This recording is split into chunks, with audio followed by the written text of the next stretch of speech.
In a world where reality and fantasy often intertwine, Carl Jung, the master of depth psychology, invites us to embark on a fascinating journey through mystery and the human psyche in his work, UFOs. Published in a context where the fascination with the unknown was reaching new heights, Jung delves into the phenomenon of unidentified flying objects, not only as curiosities of the sky, but as manifestations of the archetypes and collective dreams of humanity. As we explore the pages of this intriguing text, we find ourselves at the intersection of science, spirituality, and psychology. Jung does not limit himself to investigating sightings and reports of UFOs.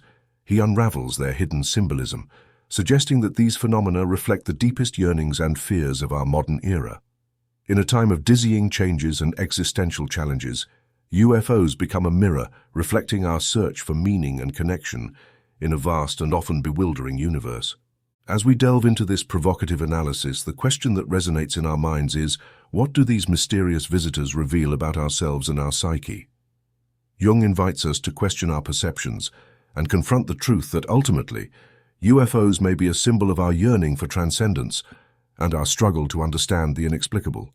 Prepare to discover how Jung's perspective transforms the unknown into a revealing exploration of the human condition. Assessing the magnitude of current events is complex, and there is a considerable risk that our judgment may remain on a subjective plane. However, conscious of the inherent dangers, I share my perspective on certain contemporary phenomena that I consider significant. I refer to those reports from various parts of the world regarding round-flying objects traversing our atmosphere and stratosphere, commonly known as flying saucers, or UFOs. These reports and the possible physical existence of such objects are so relevant to me that I feel the obligation, as I have on previous occasions when events loomed that would mark Europe, to issue a warning. Although I am aware that my voice may not reach many, I act out of a sense of professional duty that compels me to alert those who may hear me about events that foreshadow the end of an era. The history of ancient Egypt evidences phenomena of psychic transformation that tend to manifest at the end of a Platonic month and at the beginning of the next. These changes seem to be related to alterations in the constellation of dominant psychic elements, the archetypes or gods that provoke or accompany significant transformations in the collective psyche. This transformation has been historically evidenced first with the transition from the age of Taurus to that of Aries, and then from Aries to Pisces, the latter coinciding with the emergence of Christianity. Now, we are approaching a great change expected to occur with the arrival of the spring equinox in Aquarius. It would be imprudent to hide that such considerations are unpopular and brush against the nebulous ghosts that clouded the minds of astrologers and prophets who attempted to reform the world. Nevertheless, I must take the risk and put my reputation for truthfulness and scientific discernment at stake. I embark on this task with unease, concerned for those who may be unprepared and find themselves disoriented by the events. As far as I know, no one has addressed in writing the possible psychic effects of the foreseeable change. I consider it my duty to do so within my capabilities and strengths, acknowledging the likelihood of facing significant challenges. Some time ago, in an article for Die Hoche, I discussed certain considerations regarding the nature of flying saucers, arriving at the same conclusion that would later be reached by the semi-official reports from the head of the UFO Observation Office in the United States. Something is observed, but it is not known what it is. It is difficult, if not impossible, to form a clear idea of these objects, as they do not behave like physical bodies, but rather like ethereal entities resembling thoughts. Until now, there is no conclusive evidence of the physical existence of UFOs except in cases where radar echoes have been recorded. I have discussed the reliability of such observations with Professor Max, a specialist in the field, and Professor of Electronics at Princeton University and the Technical University of Munich. His reports are not precisely encouraging. However, it seems that credible cases have been documented where visual observation has been confirmed simultaneously by radar echo. I recommend the books of Commander Donald Keyhoe, who, based partly on official material, has avoided the excessive speculation and preconceived ideas present in other publications. The physical reality of UFOs has been, for over a decade, a very problematic question unresolved in a conclusive manner, despite the large number of accumulated experiences, As this uncertainty prolonged, the probability increased that the notoriously complex phenomenon possessed, alongside a possible physical foundation, an essential psychic component. This is not surprising given that it is an apparently physical phenomenon distinguished both by its frequent appearances and by its strange and unknown nature, which contradicts its very physical existence. Such an object awakens like no other the conscious and unconscious fantasy, a process in which the former elaborates speculative conjectures and the latter evokes the corresponding mythological background to these disturbing observations. From this arises a situation in which, even with the best disposition, it is not known whether a primary perception carries with it a fantasy, or if, inversely, a primary fantasy gestated in the unconscious invades consciousness with illusions and visions. The material I have examined over a decade justifies both interpretations. In one case, a real objective process that is physical constitutes the ground of the accompanying myth. In another, an archetype generates the corresponding vision to these causal relationships. A third possibility is added, the possibility of synchronous coincidence, that is, without cause and filled with meaning, which has concerned thinkers from Heinz, Leibniz and Chenot. This last interpretation imposes itself especially in phenomena related to archetypal psychic processes. As a psychologist, I lack the means and methods necessary to clarify the question of the physical reality of UFOs. Therefore, I can only focus on the psychic aspects that undoubtedly exist. In the following pages, I will address almost exclusively the psychic phenomena accompanying UFOs and the rumors surrounding the UFO phenomenon from an analytical perspective.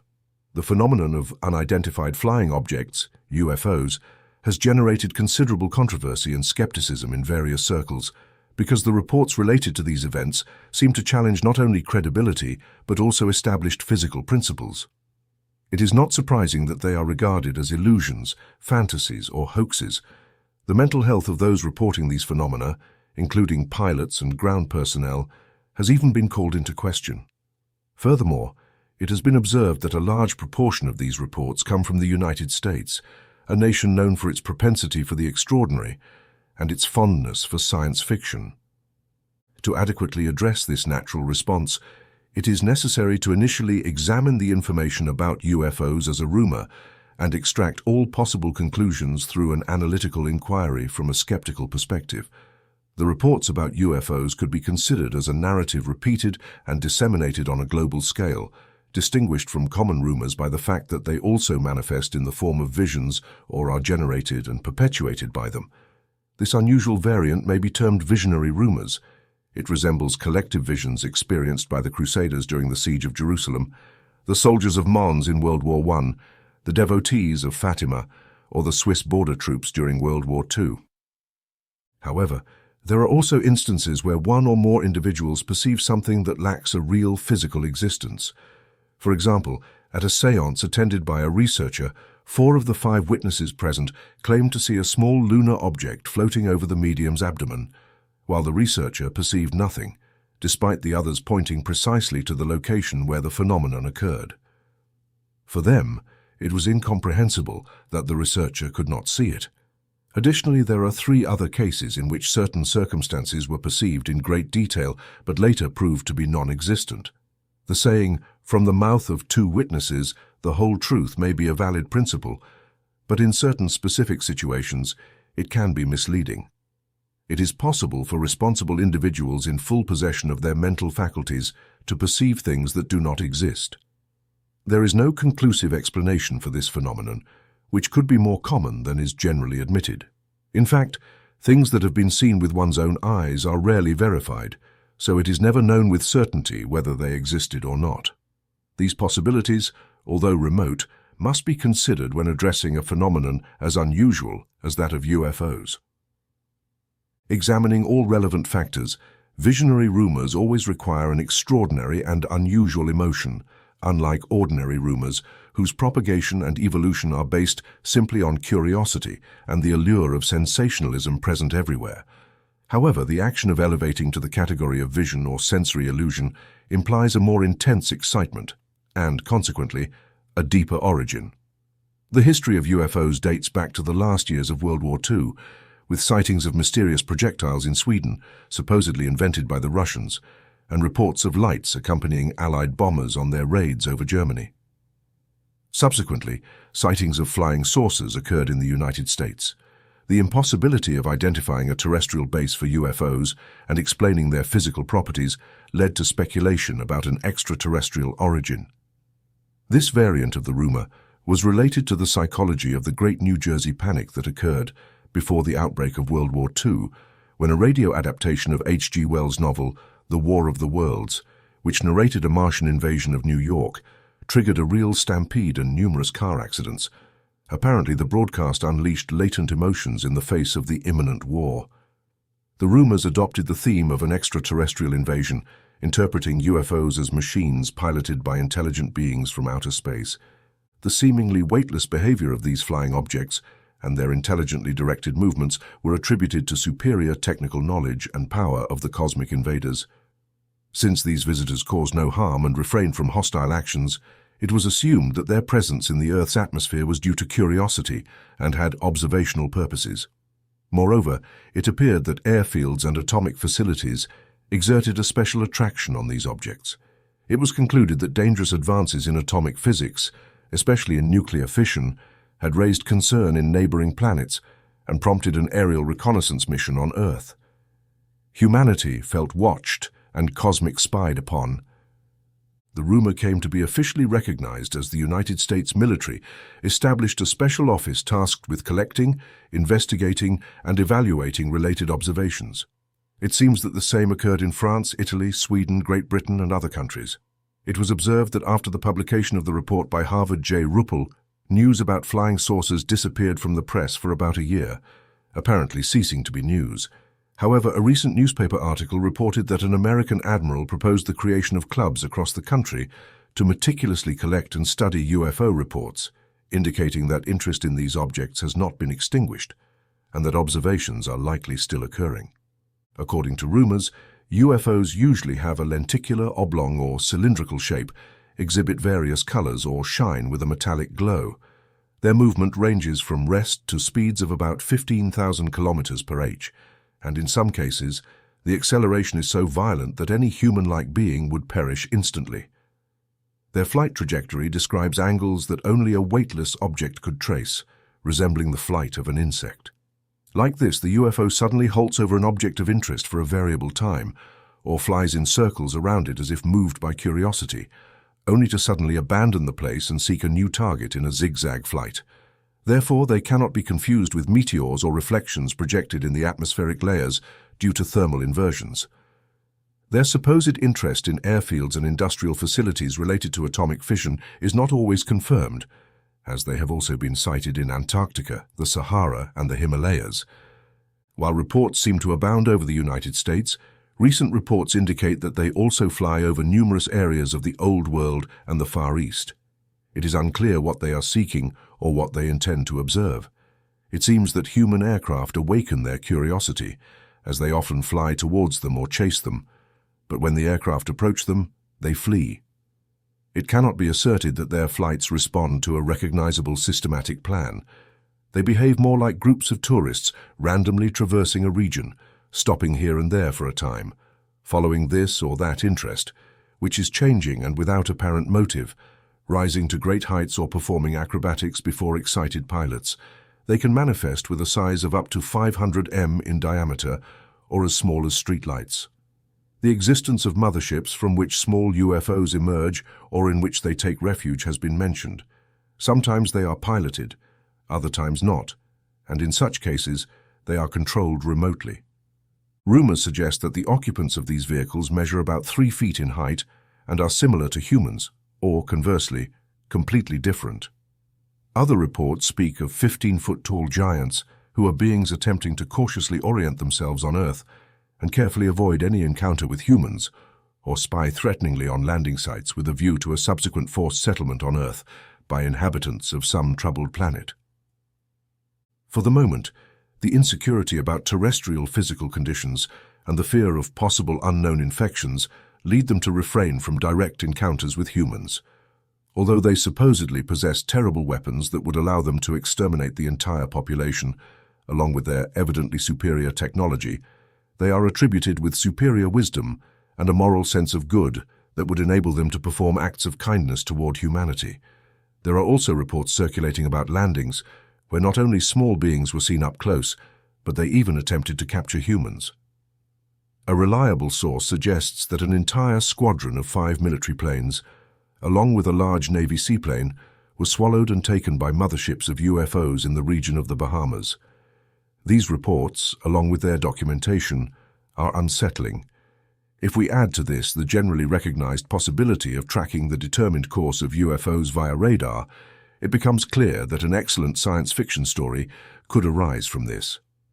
In light of this, any sane understanding wavers. However, the purpose of this work is not to examine in detail the various attempts at explanation related to these rumors. While writing this article, chance led to the publication of articles in 2 important American newspapers, almost simultaneously, perfectly illustrating the current state of the problem. One of them reported on the latest UFO sighting made by a pilot flying a plane with 44 passengers to Puerto Rico. When the plane was over the ocean, the pilot spotted a round, fiery object radiating a whitish-green light approaching at high speed from the right. Initially, he mistook it for a retro-propelled plane, but soon realized it was an unknown and extraordinary object. To avoid a collision, he made the plane ascend so abruptly that the passengers fell from their seats and rolled around in confusion. 4 of them were injured and required medical attention in a hospital. The same object was observed from 7 other planes that were on the same route within a radius of about 500 kilometers. The other article, titled "No Flying Saucers, U.S. Expert Says," contains the categorical statement from Dr. Huel Ryden, Director of the National Advisory Committee for Aeronautics, asserting that UFOs do not exist. One cannot simply accept the firm skepticism expressed without considering the feelings of human majesty violated in the face of the incredible nature of the rumors. If one squints a little to overlook certain details, it is possible to adhere to the sensible opinion of the majority represented by Dr. Ryden and consider the thousands of reports about UFOs and their variations as visionary rumors, treating them as such. Objectively, there would then remain a seemingly impressive pile of observations and erroneous conclusions where supposed subjective psychic projections are cast. However, if it is a psychological projection, there must be an underlying psychic cause, since it is not possible to admit that a phenomenon as widespread as the UFO legend is a trivial and fortuitous matter. The thousands of direct witnesses should have an equally widespread basis that causes their testimonies. When such an assertion is confirmed practically everywhere, one must assume that there is also a corresponding motive everywhere. While visionary rumors may be influenced or accompanied by various external circumstances, their existence is fundamentally based on an emotional foundation that is present everywhere, and in this case, on a general psychological situation. The basis for this type of rumor is an affective tension caused by a situation of urgency or collective danger, or by a vital necessity of the soul. Nowadays, this condition is decisively given, and it is considered that everyone suffers the pressure of Russian politics and its still unpredictable consequences on the individual. Phenomena such as anomalous convictions, visions, illusions, etc. only occur when one is psychically dissociated, that is, when there is a dissociation between the criteria and approaches of consciousness and the opposing contents of the unconscious. Precisely because consciousness does not perceive these contents, and consequently finds itself in a seemingly dead-end situation, these strange contents cannot be integrated directly and consciously, and thus seek to express themselves indirectly, generating opinions, convictions, illusions, and unexpected and initially inexplicable visions. These extraordinary natural phenomena are interpreted as threatening events like meteors, comets, blood rains, two-headed calves, and other monstrosities, or signals are seen in the sky. Ultimately, many people can independently and even simultaneously see things that do not have a real physical existence. Associative processes have led many individuals to manifest a temporal and spatial parallelism, such that, for example, different minds independently conceive the same new ideas at the same time, as sufficiently evidenced by the history of the sciences of the spirit. Furthermore, there are cases where the same collective cause produces the same psychic effects, or at least similar psychic effects, that is, the same interpretations and visionary images, particularly in people who are least prepared for such phenomena or least willing to believe in them. This circumstance is precisely what gives special verisimilitude to the reports of direct witnesses. In fact, it is often noted with complacency that a particular witness is particularly free from any suspicion because they do not usually indulge in fantasies or are not easily credulous, but rather have always been characterized by a cool judgment and a sharp critical sense. However, it is precisely in these cases when the unconscious must resort to very drastic measures to make its contents perceptible, and this process is verified through projection, that is, projecting outward onto an object in which what was previously a secret of the unconscious then manifests. The projection process can be observed in mental illnesses, in persecutory delusions, and in the hallucinations of so-called normal spirits who see the speck in another's eye but not the beam in their own, and finally, in the extreme case, in political propaganda. The projections have different scopes depending on whether they exclusively stem from personal and intimate conditions or from deeper collective conditions. Personal repressions and unconscious personal elements use their immediate environment, the circle of relatives and acquaintances, as a vehicle for projection. In contrast, collective contents, such as religious, biological, or political social conflicts, choose appropriate projection agents such as the Franks, the Jesuits, the Jews, the capitalists, the Bolsheviks, the imperialists, etc. In the current threatening and dangerous global situation, in which it begins to be seen that everything may be at stake, the fantasy of projection transcends the domain of terrestrial organizations and powers and is launched into the sky, that is, into the cosmic space of the stars, where the lords of destiny, the gods, once dwelled. Our earthly world is divided into two halves, and it is unknown where a decision or assistance could come from. Even individuals who, just 30 years ago, would never have thought that a religious problem could concern them directly, are beginning to formulate essential questions. In these circumstances, it is not surprising at all that that part of the world population that questions nothing is haunted by visions, that is, by a myth widely disseminated everywhere in which many sincerely believe, and that many others firmly reject as ridiculous. The fact that witnesses whose honesty cannot be questioned announce that they have seen the signs in the sky with their own eyes and that they have experienced marvelous things that are beyond human understanding logically leads to a burning demand for explanations. The initial attempts to explain UFOs as Russian or American inventions have crashed against the fact that these objects behave as if they are apparently weightless, something unknown to the inhabitants of the Earth. The fantasy that is already toying with the idea of moon travel does not hesitate to suppose that intelligent beings of a superior species have learned to overcome gravity and to harness stellar magnetic fields as sources of energy to achieve cosmic speeds. The recent atomic explosions on Earth are argued to have attracted the attention of inhabitants as remote as those of Mars or Venus, making them fear possible chain reactions and remain alert to the probable destruction of the Earth. Such a possibility would also pose a catastrophic threat to neighboring planets, prompting their inhabitants to carefully observe any processes that might occur on Earth, fully aware of the tremendous danger that the clumsy human way of investigating nuclear phenomena could entail. The fact that UFOs do not land on Earth, nor have shown the slightest inclination to establish contact with humans, is explained by claiming that these beings, despite their superior achievements, are not sure they would be welcomed and therefore wisely and cautiously avoid all contact with humans. However, as superior beings, they behave completely harmlessly, causing no harm on Earth, and content themselves with an objective inspection of airfields and atomic facilities. Yet, it is not understood why these superior beings, who show such ardent interest in Earth, have not established relationships with humanity, despite their linguistic knowledge for 10 years. Hence other conjectures arise, such as that a planet is in trouble, perhaps due to desiccation, depletion of oxygen, or overpopulation, and that its inhabitants are seeking a foothold. The reconnaissance patrols would operate with extreme caution and care, having been present in the Earth's atmosphere for centuries, if not millennia, since World War II.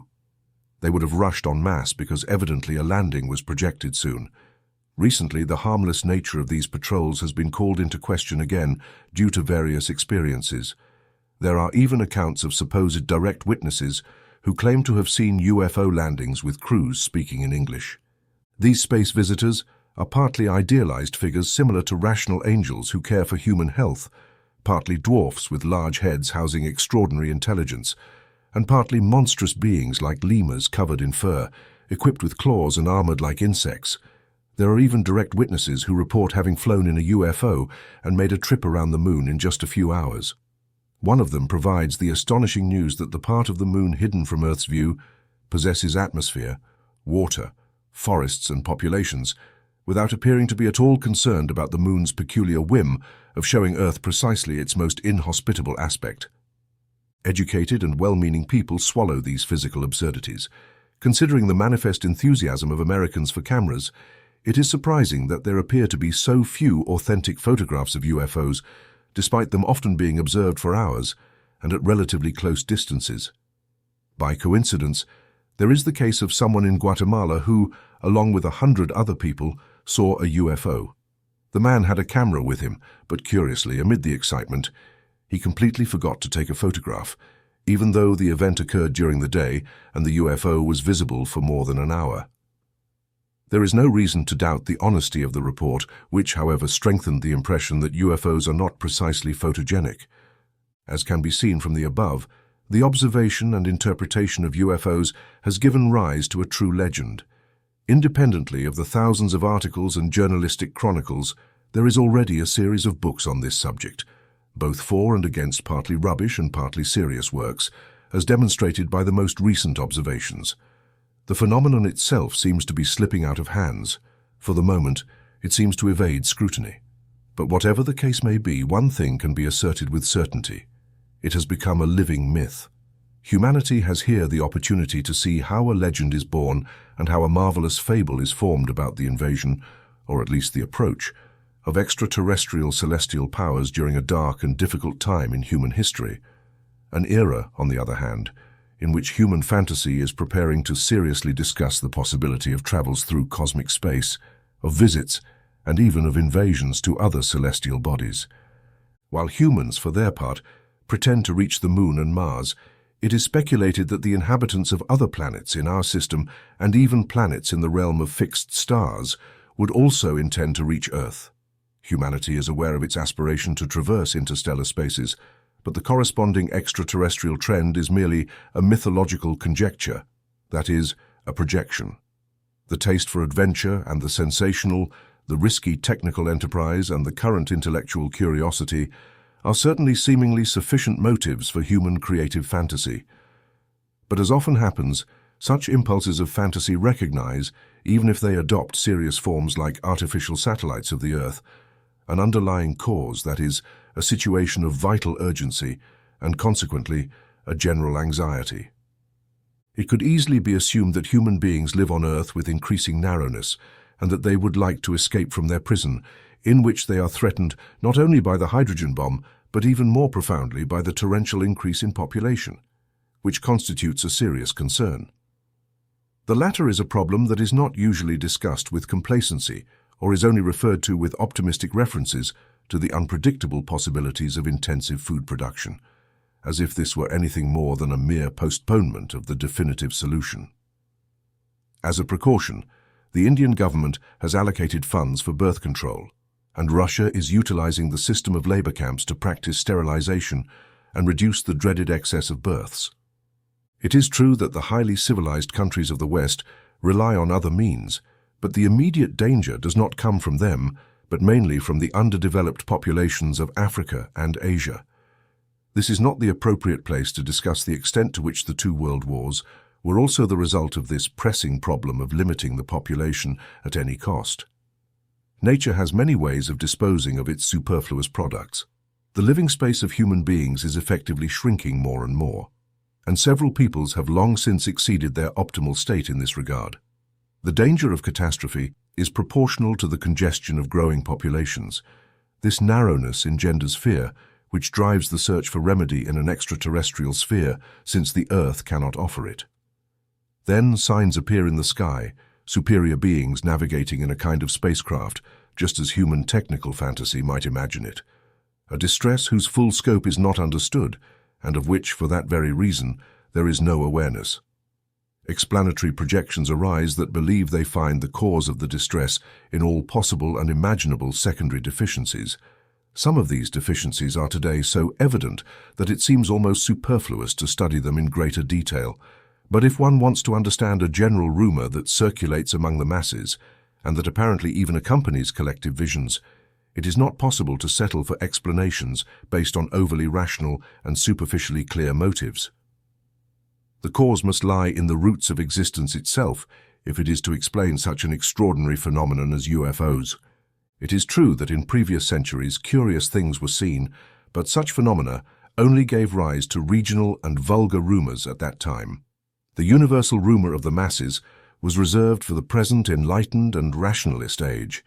The great fantasy so widely disseminated about the end of the world, which took shape at the end of the first 10 centuries of the Christian era and had a purely metaphysical foundation, did not need any UFOs to seem rationally grounded. The intervention of heaven corresponded to the worldview of that time. In contrast, contemporary public opinion perhaps has no inclination to resort to the hypothesis of a metaphysical act, because otherwise many parish priests would already have preached about the premonitory signs of the sky. The contemporary worldview does not tolerate such things.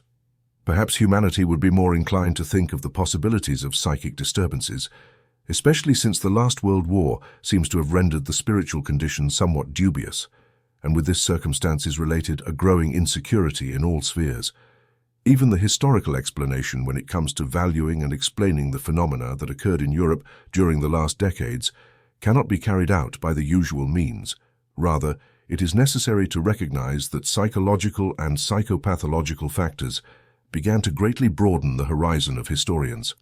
The logical and growing general interest of the intelligent public in psychology has already provoked the indignation of academies and incompetent specialists. But despite the perceptible existence these psychological circles offer, a psychology conscious of its responsibility must not be discouraged in its efforts to critically consider a phenomenon that reaches the masses. Because taking into account the apparent impossibility of affirming secure things, perhaps the closest approximation to common sense is to postulate a psychic disturbance. Therefore, in accordance with the proposed program, the issue of the psyche of the phenomenon will be considered, and for this purpose the central content of the rumors will be recapitulated once again. In the earthly atmosphere, objects are observed both day and night that cannot be compared to any known meteoric manifestations. They are not meteors. They are not bodies that can be confused with fixed stars. They are not reflections caused by temperature inversions. They are not cloud formations. They are not migratory birds. They are not balloons. They are not spherical lightning. And finally, but no less importantly, they are also not products of drunkenness, febrile delusions, or lies from direct witnesses. What is generally seen is a shining or fiery body that radiates different colors, round in shape, sometimes like a disc, sometimes like a sphere, and more rarely also in the shape of a cigar, that is, a cylindrical form of various sizes. Reports indicate that occasionally these bodies are invisible to the human eye, but leave a trace on radar screens. Indeed, round bodies are forms that the unconscious generates in dreams, visions, etc. In this case, they must be considered as symbols that graphically represent a thought that is not consciously thought, but exists merely in potential form, that is to say in a non-graphic form in the unconscious, and only acquires its graphic character in the process of becoming conscious. But the recognizable form only approximately expresses the unconscious content. In practice, this appears full only through the interpretation that completes it. The inevitable sources of errors that occur cannot be eliminated except through the principle of the eventus docet, that is, until the comparison of long series of dreams in different individuals offers a readable text of general validity. The figures of a rumor are also subjected to the principles of dream interpretation if applied to the round objects perceived, whether discs or spheres. Anyone familiar with the psychology of the deep will readily notice the analogy these objects present with the well-known symbol of totality, the mandala. This is by no means a new finding, but rather, so to speak, it has always been ubiquitous in all times and without the mediation of an external tradition. It appears in modern man as a limiting, protective, or apotropaic circle, as a magic circle, or as an alchemical microcosm, or as a modern organizing symbol encompassing psychic totality. As has been pointed out elsewhere over the course of the last few centuries, the mandala has gradually evolved and increasingly become an explicitly psychological symbol of totality, as demonstrated by the history of alchemy. It is necessary first to consider the information about UFOs as mere rumor and extract from this psychic instance all the conclusions that the analytical method allows to obtain. There are cases in which one or many people see something that has no physical existence, just as precisely consciousness does not become aware of those contents, and as a consequence, it finds itself in a seemingly unsolvable situation. These strange contents cannot be integrated directly and consciously, and then they seek to express themselves indirectly by generating unexpected and initially inexplicable opinions, convictions, illusions, and visions. The basis of this kind of rumor is an affective tension caused by a situation of collective reward or collective danger, or a vital necessity of the soul. The rumors suggest that the travelers of these devices are about 3 feet tall and are similar to humans, or, conversely, that they are entirely different from human beings. Other reports speak of giants 15 feet tall, beings that cautiously attempt to orient themselves on Earth and carefully avoid encounters with humans, or else they menacingly spy on landing sites with an eye toward a further forceful establishment of the inhabitants of some planet in distress. If one squints slightly to overlook certain details, it is possible to adhere to the judicious opinion of the majority, considering the various thousands of reports on UFOs and their variations as visionary rumors, and consequently treating them as such. Objectively, there would then be a manifestly impressive pile of observations and false conclusions in which subjective psychic assumptions are projected. It is possible that responsible individuals in full possession of their mental faculties perceive things that do not exist. There can be no explanation for this phenomenon. Perhaps it occurs more frequently than one feels inclined to admit, because in fact things that have been seen with one's own eyes generally do not verify, and thus it is never known whether they have existed or not. In short, the phenomenon of UFOs has become a living myth in the present time. It presents the opportunity to witness the birth of a legend and the formation of a marvelous fable about the invasion or approach of extraterrestrial celestial powers in a dark and difficult moment in human history. Human fantasy is prepared to seriously discuss the possibility of journeys through cosmic space, visits, and even invasions of other celestial bodies, while humanity intends to reach the Moon or Mars. It is speculated that the inhabitants of other planets would also seek to reach Earth. However, this supposed extraterrestrial tendency is merely a mythological conjecture, a projection. Despite apparently sufficient impulses such as the taste for adventure, risky technical enterprises, and intellectual curiosity fueling creative fantasy, a deeper cause underlies it, a situation of vital urgency and general anxiety. It could be assumed that human beings feel they live increasingly in tightness on Earth and would wish to escape from their prison, where they feel threatened not only by the hydrogen bomb, but also by the excessive growth of the population. This latter problem is often avoided or approached with unfounded optimism about the possibilities of intensive food production, as if this were more than a postponement of the definitive solution. UFOs and aliens in dreams. UFOs are not only observed but also dreamed of, which is of special interest to the psychologist since individual dreams reveal how one perceives these phenomena. It is not enough to engage in a purely intellectual operation to achieve a complete image of a projected psychic object.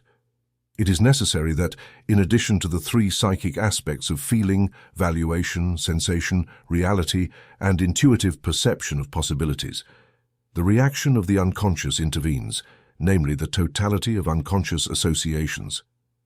Only this vision allows for an approximate judgment about the psychic state manifested through the object. The mere intellectual consideration of a given object is largely insufficient. As an example, 2 dreams of a cultured woman are presented. This lady has never seen a UFO, although the phenomenon interests her, but she has not managed to form a clear idea about it. She is also not familiar with literature on UFOs or with the author's opinions on the subject. Dream 1. The dreamer is crossing the Elysian fields with many people in a truck. An air raid alarm sounds, the vehicle stops, everyone hastily descends and seeks refuge in nearby houses, closing the doors. She is the last to get down and tries to take refuge, but all the doors are closed with their shiny metal handles. The Elysian fields are deserted. She sticks to the wall of a house and contemplates the sky. Instead of bombers, she sees a kind of flying saucer, a metallic sphere in the shape of a droplet, slowly flying from north to east, and she has the impression that it is watching her. In the silence, she hears the high heels of a woman walking alone down the deserted walkway. The atmosphere is very unsettling. Dream 2. A month later it is night and the dreamer walks through the streets of a city. Interplanetary objects appear in the sky and people flee. The objects are shaped like large steel cigars. She does not flee. One of them heads straight for her. She thinks that Professor John says one should not flee, and she stands still, staring. When it is close, she sees in front of her a circular eye, half blue, half white. She finds herself in a hospital room. Her two bosses enter and worriedly ask her nurse about the situation. She replies that just by looking at the dreamer's face, she has been burned. Only then does she notice they are talking about her, and that her head is bandaged, although she cannot see it. Commentary on Dream 1. The dream describes a collective panic as in air raid alarms. A UFO in the shape of a droplet appears, suggesting that the UFO is conceived as something liquid that falls from the sky like rain. This surprising droplet shape and the analogy with a liquid are found in literature about UFOs, which could explain the frequently mentioned variability of forms. This celestial liquid must possess mysterious properties similar to the alchemical concept of aquapermanence, the eternal water of alchemy from the 10th century, which also represents a quintessence. This water is the deus ex machina of alchemy, the miraculous medium for both chemical solutions and problems. Additionally, it is the great magician Mercury himself who dissolves and liberates. Alchemists speak of their stone that is not a stone, and of their philosophical water that is not water but mercury, and which is not common mercury but a spirit, pneuma. The latter represents the arcane matter that in alchemical operations transforms from noble mineral substance into a spiritual figure personified as Filius Hermaphroditus macrocosm. The water of the philosophers is the substance that transforms chemical elements, and in its mutation it also transforms, being the redemptive spirit of the religious hopes of alchemists. These symbolic representations appear in ancient literature, continue into the Middle Ages, and penetrate popular legends. An ancient text says that in the stone found in the Nile, a spirit is hidden. Look inside and extract the spirit pneuma, that is the exid radial, the distillation of the Sog. For about 1700 years, there is abundant testimony to the action of this animist archetype. Mercury, on the one hand a metal and on the other a liquid that evaporates easily, has been considered as spiritus mercuri and as a kind of panacea, savior and conservator of the world. Mercury is a bearer of health, bringing peace among enemies, and as cibus immortalis, food of immortality, freeing creation from disease and corruptibility, as Christ did in the case of men. In the same way that the Church Fathers called Christ a fountain, alchemists called Mercury aqua permanens, eternal water, tus gonis, dew of Gideon, vinum mardens, burning wine, mare nostrum, arsi, sanguis, blood. Numerous accounts indicate that UFOs can appear and disappear suddenly, can be detected by radar but remain invisible to the eye, and vice versa. They can be seen with the naked eye but not detected by radar. It is maintained that UFOs can become visible or invisible at will, and therefore they must be made of a material that can be either visible or invisible. Hence, the closest analogy is that of an evaporating liquid that condenses into a droplet from a state of invisibility. If ancient texts are read, one can perceive the echo of the miracle of disappearance and reappearance that manifested before the alchemist in the evaporation of water or mercury. It is the transformation of Heraclitus's soul turned into water in the invisible pneuma under the action of Hermes's magic wand, and its falling again from the empyrean to the visibility of creation. Sosimo of Panopolis has left a document that describes this transformation. The fantasy generated in front of a boiling pot, one of the oldest experiences of human beings, could well be the cause of the appearance and disappearance of UFOs. The unexpected droplet shape in the dream allows for a comparison with a central idea of alchemy that originates not only from Europe, but also from the Indian system of Mercury and from China, since the 2nd century.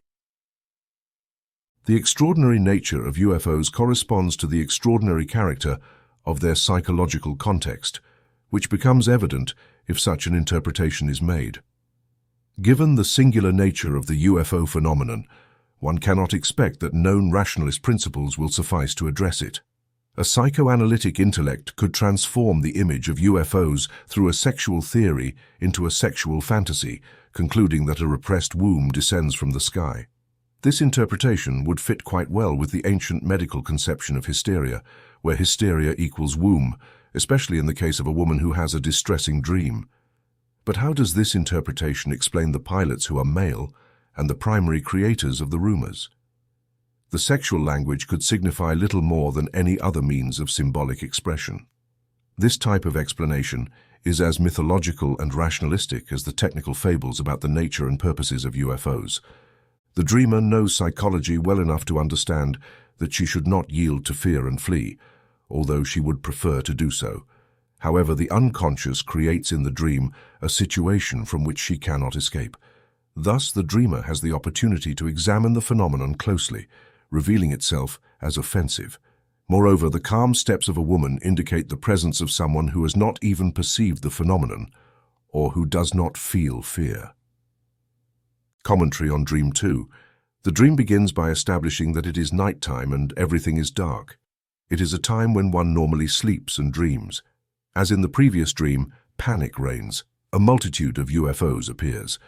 If one recalls the first commentary, the uniqueness of the celestial understood as a superior and divine form here resolves into a plurality. In the mythological plane, this would correspond to a plurality of gods, of deified men, of demons or souls. In Hermetic philosophy, the arcane matter or quintessence has 1,000 names, but is essentially constituted by the one and only, which becomes a plurality only through multiplication. Alchemy is considered an opus divinum, as it seeks to liberate the anima incompleta, the dispersed soul in its creation, from the prison of created matter to restore it to its original unitary condition. From a psychological perspective, the plurality of the unitary symbol means a subdivision into many autonomous units, that is, a plurality of systems, thereby resolving the principle of the one metaphysical into a plurality of inferior gods. From the viewpoint of Christian dogma, a similar operation could be considered heretical if it were not for Christ's assertion, "You are gods," and the clear idea of divine affiliation that implies kinship between men and God. From a psychological perspective, the plurality of UFOs corresponds to a projection of the plurality of human individuals, in which the choice of the round body symbol indicates that what is projected contains not so much the plurality of persons, but rather their ideal psychic totality. That is, not just the empirical man as he knows himself, but his entire psyche, whose conscious contents must be completed with the contents of the unconscious.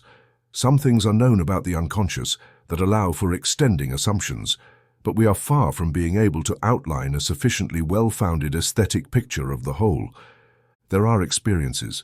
The plurality of UFOs corresponds to the projection of a plurality of psychic images of totality that appear in the sky because they represent archetypes charged with energy, and human beings do not recognize them as psychic factors. Individual consciousness lacks conceptual categories to grasp the essence of psychic totality. Therefore, current consciousness is in an ancient state in which it cannot realize perceptions of this type, and the corresponding contents cannot be recognized as psychic factors. Consciousness is educated in such a way that it cannot comprehend those ideas as forms inherent to the psyche. Instead, it must conceive them as existing in psychic or metaphysical space, or at least as historical facts. If the archetype retains an additional energy charge, it cannot be directly integrated into consciousness. It manifests instead as a spontaneous projection. Thus, the projected image appears as an apparently physical fact, independent of individual psyche and its constitution. The round totality of the mandala becomes a spacecraft manned by intelligent beings. The frequent lenticular shape of UFOs is favored by the relationship of psychic totality with universal spaces, considering that the individual soul has a celestial origin and is a particle of the universal soul, a microcosm that is a copy of the macrocosm. The doctrine of the monads of Leibniz is a conclusive example. The macrocosm is the astral universe, which manifests to the naive spirit as spherical, conferring to the soul its traditional spherical shape. The astronomical sky is filled with stellar conglomerates of lenticular shape, the galaxies whose shape coincides with that of UFOs. The lenticular shape of UFOs could signify a concession to the results of recent astronomical research, as there are no prior traditions that speak of a lenticular shape of the soul. It is an example of the modification of an ancient tradition thanks to new knowledge and of an influence exerted on an ancient representation by recent acquisitions of consciousness, such as the frequent substitution of animals and monsters with cars and airplanes in dreams. It is also possible that there is a natural or absolute knowledge that represents a coincidence of the unconscious psyche with objective states of affairs. This is a problem raised by the results of parapsychology. Absolute knowledge is a question that arises not only in the field of telepathy and precognition, but also in biology, as seen in the correlation between the rabies virus and the anatomy of dogs and humans, the apparent knowledge of the wasp regarding the location of the motor change of the caterpillar, the production of light in fish and insects with a useful effect of 99%, the sense of orientation of messenger pigeons, the warning of earthquakes by hens and cats, and the surprising cooperation in symbiotic relationships. The vital process is explained not only by causality, but also by intelligent choice. The shape of UFOs presents an analogy with the elements of the structure of space. Galaxies, regardless of whether this seems ridiculous or not to human understanding. In the dream, the habitual lenticular shape is replaced by the shape of a cigar, which seems to hark back to the early airships. Just as in the dream, a psychoanalytic interpretation could resort to a sexual analogy of the form. The archaic psychic strata share with primitive language the fact that they translate things sensed and imperfectly understood into analogous imaginative, instinctive forms. Thus Freud was able to establish that all round or concave forms have a feminine meaning while elongated forms have a masculine meaning, as occurs with the hollow key and the solid key, or with the concave and convex tiles. In these cases, the natural interest in sexuality incites such imaginative analogies. However, these transpositions do not occur only in sexual impulse, but also in cases of hunger and thirst with the gods, where it happens that there are not only sexual couplings, but they are also eaten and drunk. Language is full of metaphors that express one sphere of impulses through another, and it is not possible to conclude that love or hunger or the pulse of power is the essential and primary. What is essential is that each situation awakens the corresponding instinct that dominates as a vital necessity and determines the choice of symbol and its interpretation. In the case of the dream, there is a probable phallic analogy that, according to the meaning of this archaic symbol, confers a generative and fecundated character to UFOs, more broadly penetrating. The act of penetrating or receiving divinity is felt and allegorized in the sexual act. However, it would be mistaken to transform a religious experience into a repressed sexual fantasy. The penetrator is also represented with a lance, a sword, an arrow. The dreamer does not yield to the threatening aspect of the UFO, not even when the device lunges toward her. In this direct observation, the original spheroidal or lenticular aspect of the UFO reappears in the form of a round eye. This image corresponds to the traditional eye of God, which, as a panoptic omniscient, scrutinizes the hearts of men, exhibits their truth, and reveals the totality of the soul. It is the reflection of the vision of one's own being in its real totality. The eye is half blue, half white. This corresponds to the colors of the sky, its pure blue and the white of the clouds. The totality of the soul, that is, the celestial, represents a reconciliation of opposites without a shadow. Even the celestial is real.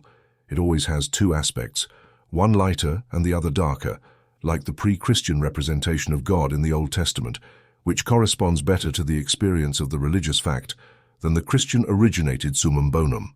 Even Jacob could not evade this issue, giving eloquent expression to it in his 40 Problems about the Soul.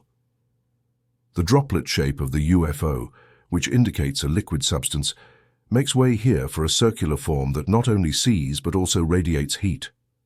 How can one not think of the glow that radiates from Moses' face after he has looked at God in the eternal fire, alongside which no one can remain, and in the words of Christ, "Whoever is near me is near the fire"? Currently, an experience of this kind requires the intervention not of the theologian, but of the doctor, and in the practical case, of the psychiatrist. It has happened more than once that people frightened by their dreams and visions consult, considering the symptoms of mental illness, when in reality they are somnia ad omissa, dreams sent by God, true religious experiences that clash against an unprepared, ignorant consciousness burdened with prejudice. Today there is no other alternative. What is not ordinary can only be morbid, for the abstract middle term represents the ultimate truth. The sense of value is repressed in favor of a limited intellect and a reason burdened with prejudice. Thus, it should not surprise us that our patient, after her UFO experience, wakes up in a hospital with a burned face.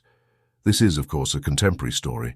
The second dream differs from the first because it clearly expresses the internal relationship of the subject with the UFO, a relationship that is lacking in the first dream. The UFO rushes toward the dreamer, and not only pierces her with a scrutinizing eye that embraces her gaze, but also radiates toward the subject a magical heat that represents a phenomenon of internal emotional intensity. Fire is the symbolic equivalent of a strong emotion that manifests unexpectedly. Despite her fear, the dreamer confronts the phenomenon as if it were harmless, but then must ascertain that it is capable of radiating a threatening heat, a claim often found in literature about UFOs. This effect represents a projection of an unacknowledged, heightened emotion raised to the passion that the ego does not recognize. The expression of the face is modified after the vision of the dream, burning. This recalls the transfiguration of Moses' face and that of Brother Klaus after his terrible vision of God. It alludes to an indelible experience whose traces are visible even to others.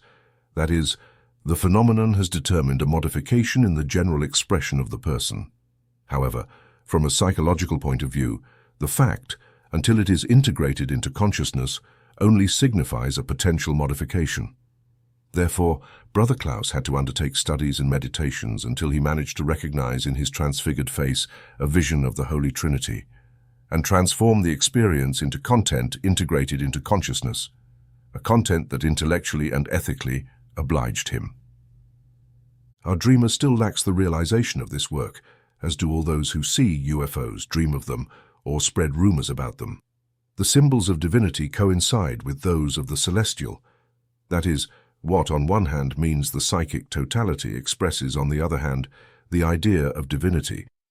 This does not mean that the metaphysical identity of the two entities is affirmed, but only the empirical identity of the images that arise in the human psyche. What constitutes the metaphysical assumption of coincidence in the formation of images eludes human knowledge. The motive of the isolated divine eye that the unconscious offers in the dream as an explanation of the UFO phenomenon appears in ancient Egyptian mythology as the eye of Horus, the eye of the sun that heals the father Osiris from the partial dreamy state caused by Seth.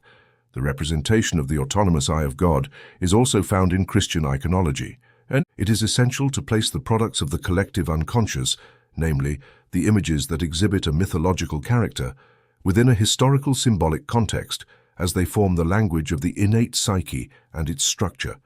Regarding their disposition, they are not individual acquisitions. The human psyche, despite its ability to make acquisitions and learn consciously, is a natural phenomenon, just like the psyche of animals, and it merges innate instincts that carry in themselves a relatively determined a priori form, which constitutes the hereditary aspect of the species.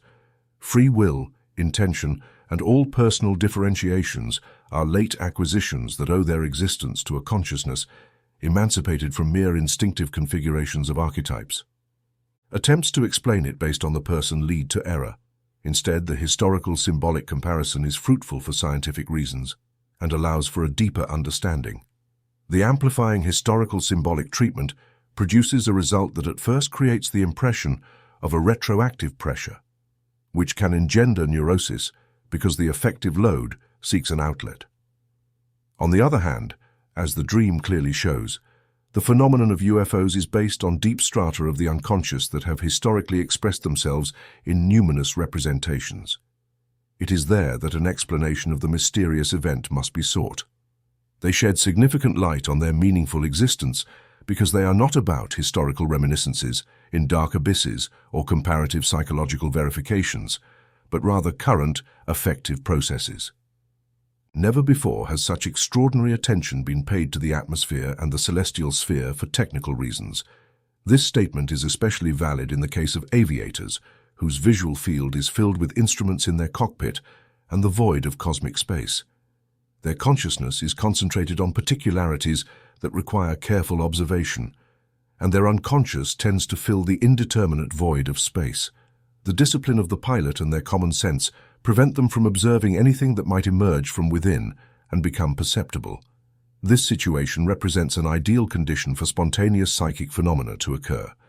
As those who have lived long in solitude know, silence in the isolation of deserts, seas, mountains, and virgin jungles reveals that rationalism and triviality are consequences of the need for stimuli from city dwellers. The city dweller seeks artificial sensations to escape their triviality. The hermit does not seek them. Rather, these sensations present themselves spontaneously. From the experiences of the ascetic life of hermits, it is known that without the intervention of consciousness, spontaneous psychic visions arise to address the extreme biological need of the anchorite. On one hand, fantastic images, luminous visions, and positive value hallucinations arise. On the other hand, negative value visions emerge. The former come from a sphere of the unconscious felt as spiritual. The latter arise from the world of instincts. Visions of sauces, cups, and magnificent delicacies arise to appease the hunger of seductive and voluptuous beings for repressed sexual desire. Images of wealth and universal power, compensating for poverty and lack of authority and influence, while uproar, noise, and music animate the unbearable silence and solitude. In this case, there would be an inclination to speak of images provoked by repressed desires and to explain the projection of fantasies. The positive value vision escapes this mode of interpretation because it does not correspond to any repressed desire, but rather to a conscious desire that cannot engender any projection. A psychic content can manifest as a projection only when the ego is unaware that it belongs to their person. Therefore, it is better to discard the hypothesis of desire. The hermit seeks to achieve a spiritual experience, and to this end lets the earthly man fade away. As is understandable, the world of offended instincts reacts with unwanted projections, but the spiritual sphere also responds with projections of a positive nature. The spiritual sphere does not seem to suffer from any deficiency, but is cultivated through prayers, meditations, and ascetic exercises, such that the spiritual sphere does not need compensation. The one-sidedness that allows the body to fade away is compensated by the reaction of the instinctual world. The spontaneous emergence of positive projections is considered grace and a divine manifestation, characterized by the contents of the vision. The vision behaves psychologically in the same way as the vision of unsatisfied instincts.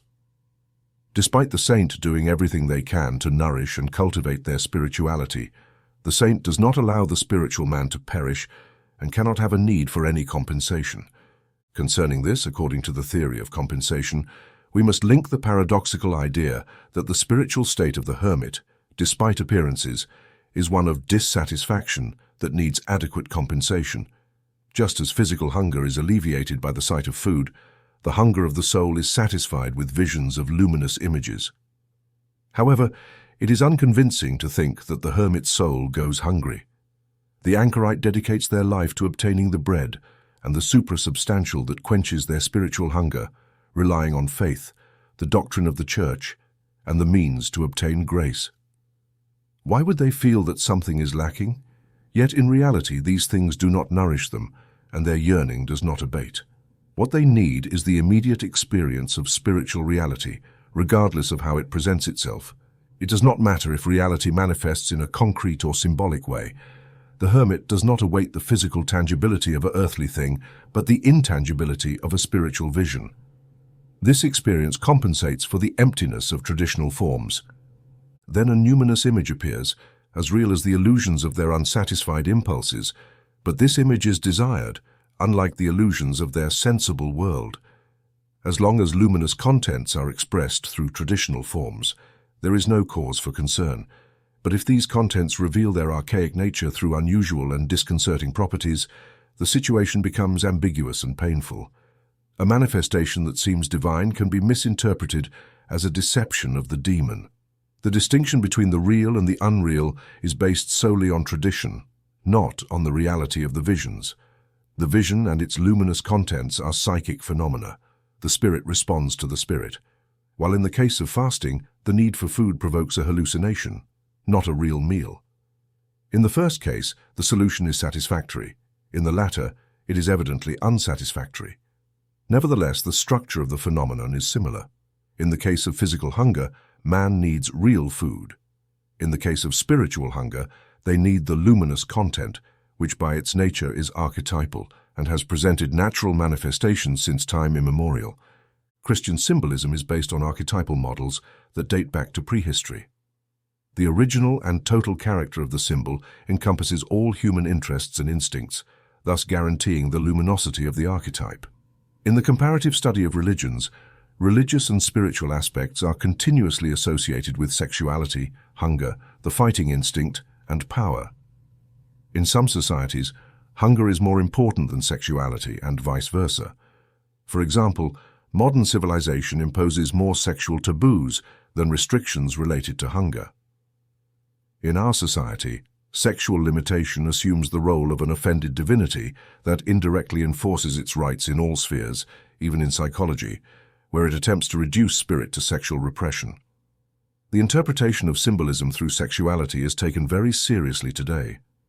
If striving for spiritual goals is not a genuine instinct, but rather a consequence of social development. The explanation based on sexual principles proves to be the clearest and most rational. However, even if the drive towards wholeness and unity is attributed to the character of a genuine instinct, the fact remains that this drive is closely associated with instinct. Aside from religious experience, nothing challenges the modern man more consciously than sexuality. It can also be asserted that it is the drive for power that is resolved according to temperament and subjective premises.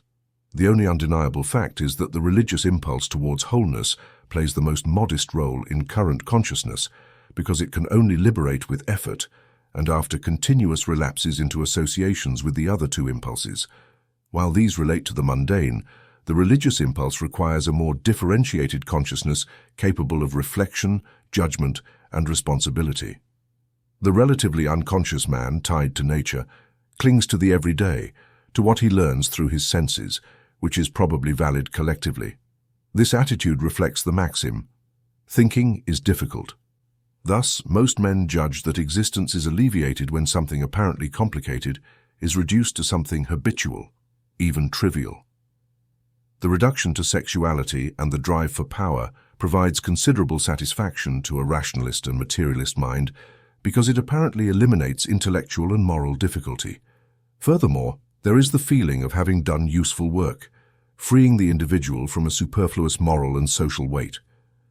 The rationalist who illuminates the problem in this way earns a reputation as a benefactor of humanity.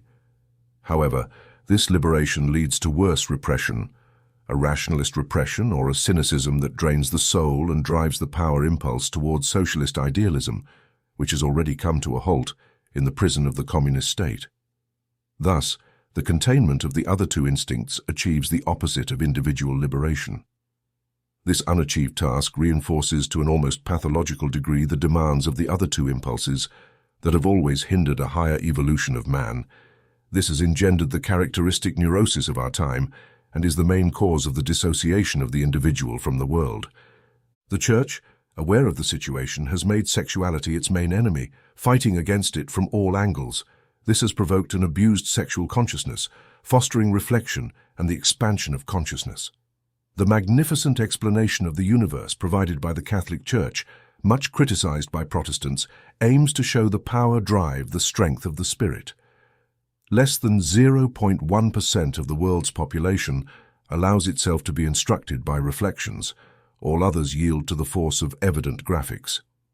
Returning to the problem of sexual interpretation, if we try to define the psychological structure of religious experience, we can say that in religious evidence, man finds another being psychically superior. From this power, only predicates exist. No physical or logical proof is presented to man, clothed in a psychic form. It cannot be interpreted as exclusively spiritual, since experience shows that it assumes forms such as sexuality or some other non-spiritual impulse. Only the superior can challenge man as a whole and compel him to react.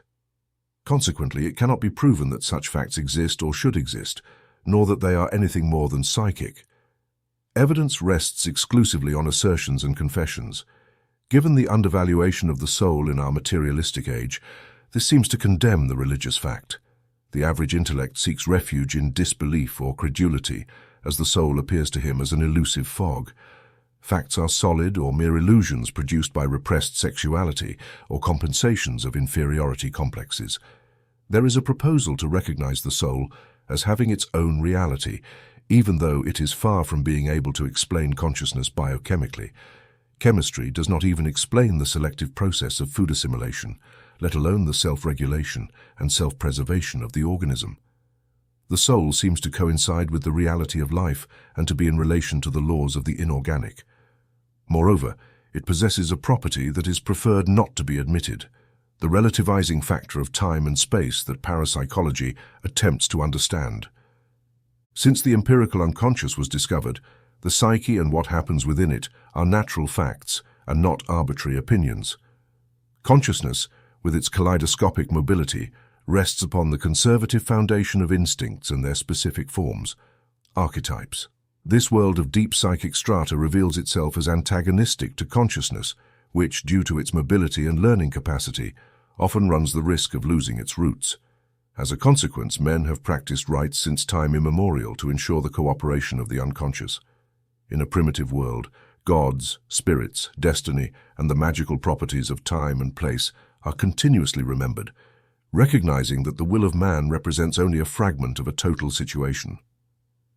The behavior of primitive man possesses a total character from which civilized man tries to liberate himself. This fact is important as a development of consciousness, but it also presents the disadvantage of dissolving the primary wholeness into independent, conflicting functions. The differentiation of consciousness concerning instincts is inevitable, but so are the disadvantages of the dismemberment of the original wholeness. In modern times, this growing loss is felt, as demonstrated by the eruption of Nietzsche and the German literature reflected in the book of Klages derer.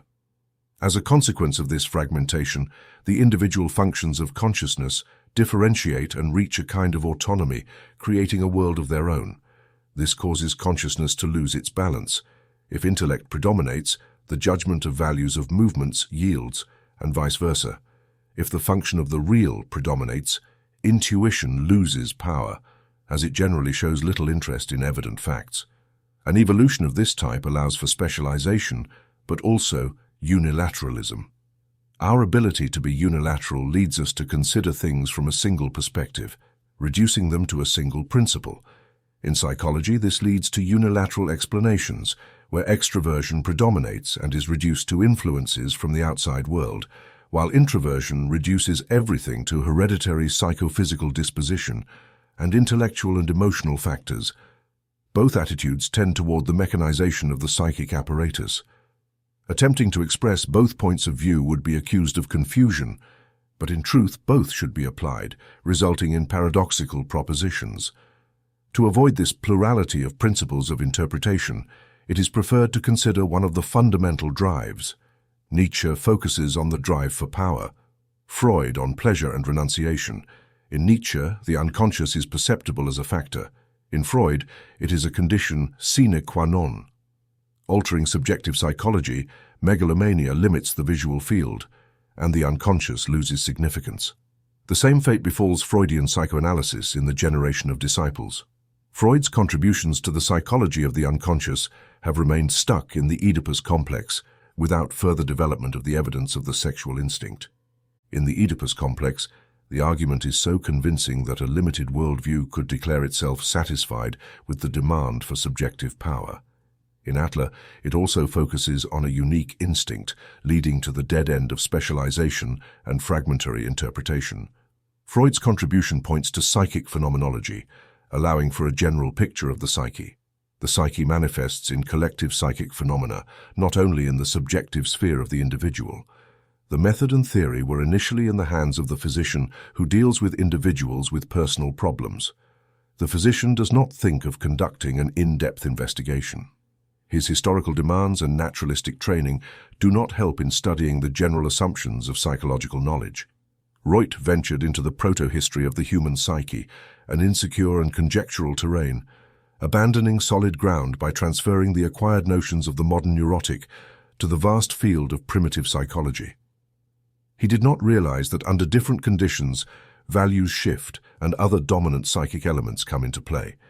The Freudian school remained fixated on the Oedipus motif with a predominantly sexual conception, failing to recognize that the Oedipus complex is a masculine fact, that sexuality is not the only dominant element, and that incest, due to its religious character, is more an expression of instinct than its cause. Attempts in this direction have not been recognized even by Freud himself, whose sexual theory kept his psychoanalysis chained to this orientation. The sexual hypothesis has considerable persuasive power, coinciding with a fundamental instinct. The same can be said for the power hypothesis, based on characteristic impulses of individuals and political and social aspirations. There is no perspective for agreement or unification of these viewpoints unless the nature of the self, which encompasses both the individual and the community, is recognized. Archetypes have the property of transgressiveness, manifesting eventually as if they belong to both society and the individual, being luminous and contagious in certain cases. The transgressive incidence of significant causal phenomena, synchronies such as the results of extrasensory perception, defines instincts as parts of the living whole, coordinated and subordinated to it. Their liberation as singular entities leads to chaos and nihilism, eliminating the totality and unity of the individual, which destroys him. The task of the psychotherapist is to preserve or restore unity and totality. It is not the task of education to produce rationalist materialists or technical specialists, whose existence, lacking awareness of their origin, finds itself abruptly in the present, contributing to the dissociation and fragmentation of society. No psychotherapy that limits its field of observation to a single aspect of the problem can yield satisfactory results. The tendency toward all this is great, and the danger of losing instinct in the intensity of modern civilization is imminent. Every manifestation of instinct must be observed carefully, as it is part of the picture of totality and is indispensable to the equilibrium of man. For these reasons, the sexual aspect of the UFO phenomenon deserves attention, as it indicates that a powerful instinct like sexuality intervenes in the structure of the phenomenon. It is not a coincidence that a feminine symbol appears in one dream and a masculine symbol in another, corresponding to the lenticular shape and the cigar shape of UFOs. The vision represents a symbol that consists not only of archetypical forms of imagination, but also of instinctive parts, which is why it is considered reality. The symbol is not only historical but also current and dynamic.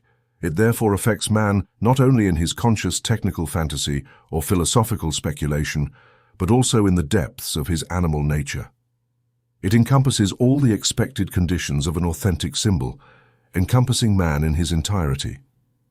Although a sexual interpretation may be unsatisfactory in this case, it is not legitimate to ignore the contribution that may come from this direction. The power drive is also manifested in both dreams. The dreamer finds himself in a singular situation, highlighted because he has chosen for the divine fire to burn his face. Exclusive interpretations eliminate the symbolic meaning of dreams and the individual in favor of the manifestation of instinct. The insignificance of the individual and the superiority of the impulse are established for those who might not know it. This assertion may be shocking, but the dreamer does not belong to the mass of naive spirits. It would not be pertinent to reduce the meaning of the dream. In her case, the dreamer is a modern person who understands what the suppression of the individual means. The feeling of insignificance and helplessness is compensated through dreams. She is the only one who does not yield to panic and recognizes its cause. The extraterrestrial appearance addresses her, making her feel its power with visible marks. She stands out as the chosen one. This unconscious reaction makes sense only when feelings of inferiority and the lack of meaning of a purely functional existence threaten to suffocate personality. This case is a paradigm of the current anxiety and insecurity of intelligent man, and exemplifies the compensation that comes from the unconscious. According to her astrological speculations, she wrote a letter to an important political figure expressing these fears. She experienced a transformation in her mood, shifting from fear to indifference. The dreamer cannot explain how the initial fear was resolved in a solemn atmosphere, but is convinced that it is a collective, not personal matter. She questions whether our faith in culture and civilization does not represent weakness, pallor, and emptiness, while the fall of night brings strength and life. However, it is not easy to place majesty in this picture. The dreamer refers to things in outer space that are beyond our control. In theistic terms, one could say that God's decrees are unknown and that night is as important as day. One can only follow the rhythm of eternity, and the majestic night becomes a source of strength if we adapt to social changes. The dream emphasizes this defeatism with the cosmic shock of stars to which humanity is exposed. The dreamer asserts that there are no indications of sexuality in the dream except for the encounter with the young woman, which unsettles him because it occurs at night.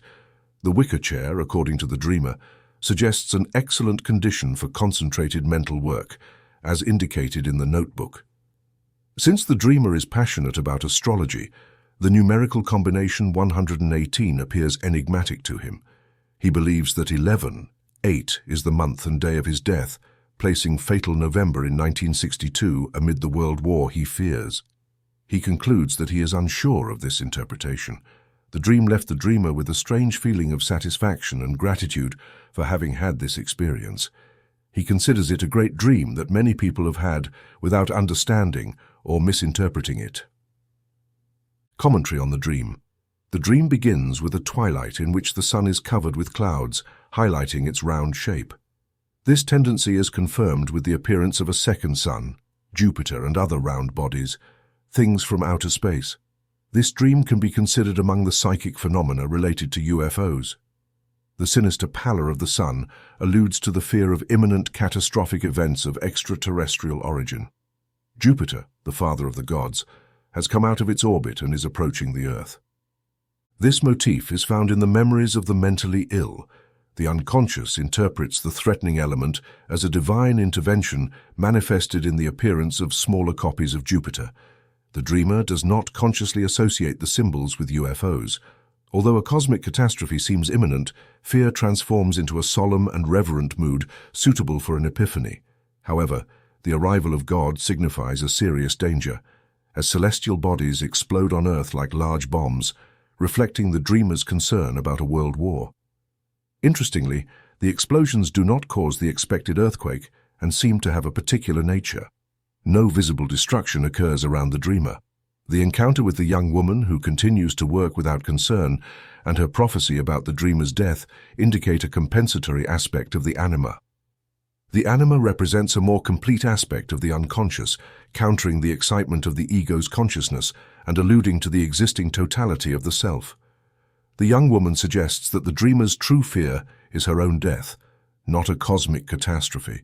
The symbol of prayer in the dream reflects human impotence and suggests an attitude of waiting and pleading, accumulating healthy and dangerous forces in the unconscious. The forces of the unconscious behave according to how they are regarded, and their effectiveness does not change with the name given to them. Ignorance is the only certainty. Progress depends on understanding facts, and establishing facts is one of the most challenging tasks for the human spirit. Dream 5. This dream belongs to a woman with an academic background, dreamed many years ago, with no relation to UFOs. Two women were together at the ends of the world, seemingly searching for something. The older one, a disabled person, looks bravely outward, while the younger one, who was supporting the other, recognizes herself in the sky. The dreamer saw the moon and the morning star to the left and the sun rising to the right. A silver, shining elliptical object approached from the right, crewed by figures dressed in silver white. Both women were overcome by a cosmic rather than earthly awe during the brief moment of the vision. The dreamer, deeply impacted by the dream, painted it immediately. The dream describes a typical UFO phenomenon with the motif of the crew. The extreme situation indicates a cosmic space with planets and suns, or the land of the dead, or the unconscious. The spaceship represents the technical conquest of a more evolved planetary population. angels or spirits of deceased people, or a personification of the unconscious. The dream concerns Miss Axe, who then needed support due to her illness and died 2 years later. The dreamer interpreted the vision as a premonitory sign. The third possibility, that of the unconscious, indicates a personification of the animus, suggesting the nuptial union of opposites and the ultimate realization of totality, symbolizing the death of her older friend. The dream employs the symbol of a round disc, a UFO that carries forms of spirits and approaches from the beyond to take souls. According to a myth, the crescent moon fills with the souls of the dead taken from the sun to the moon.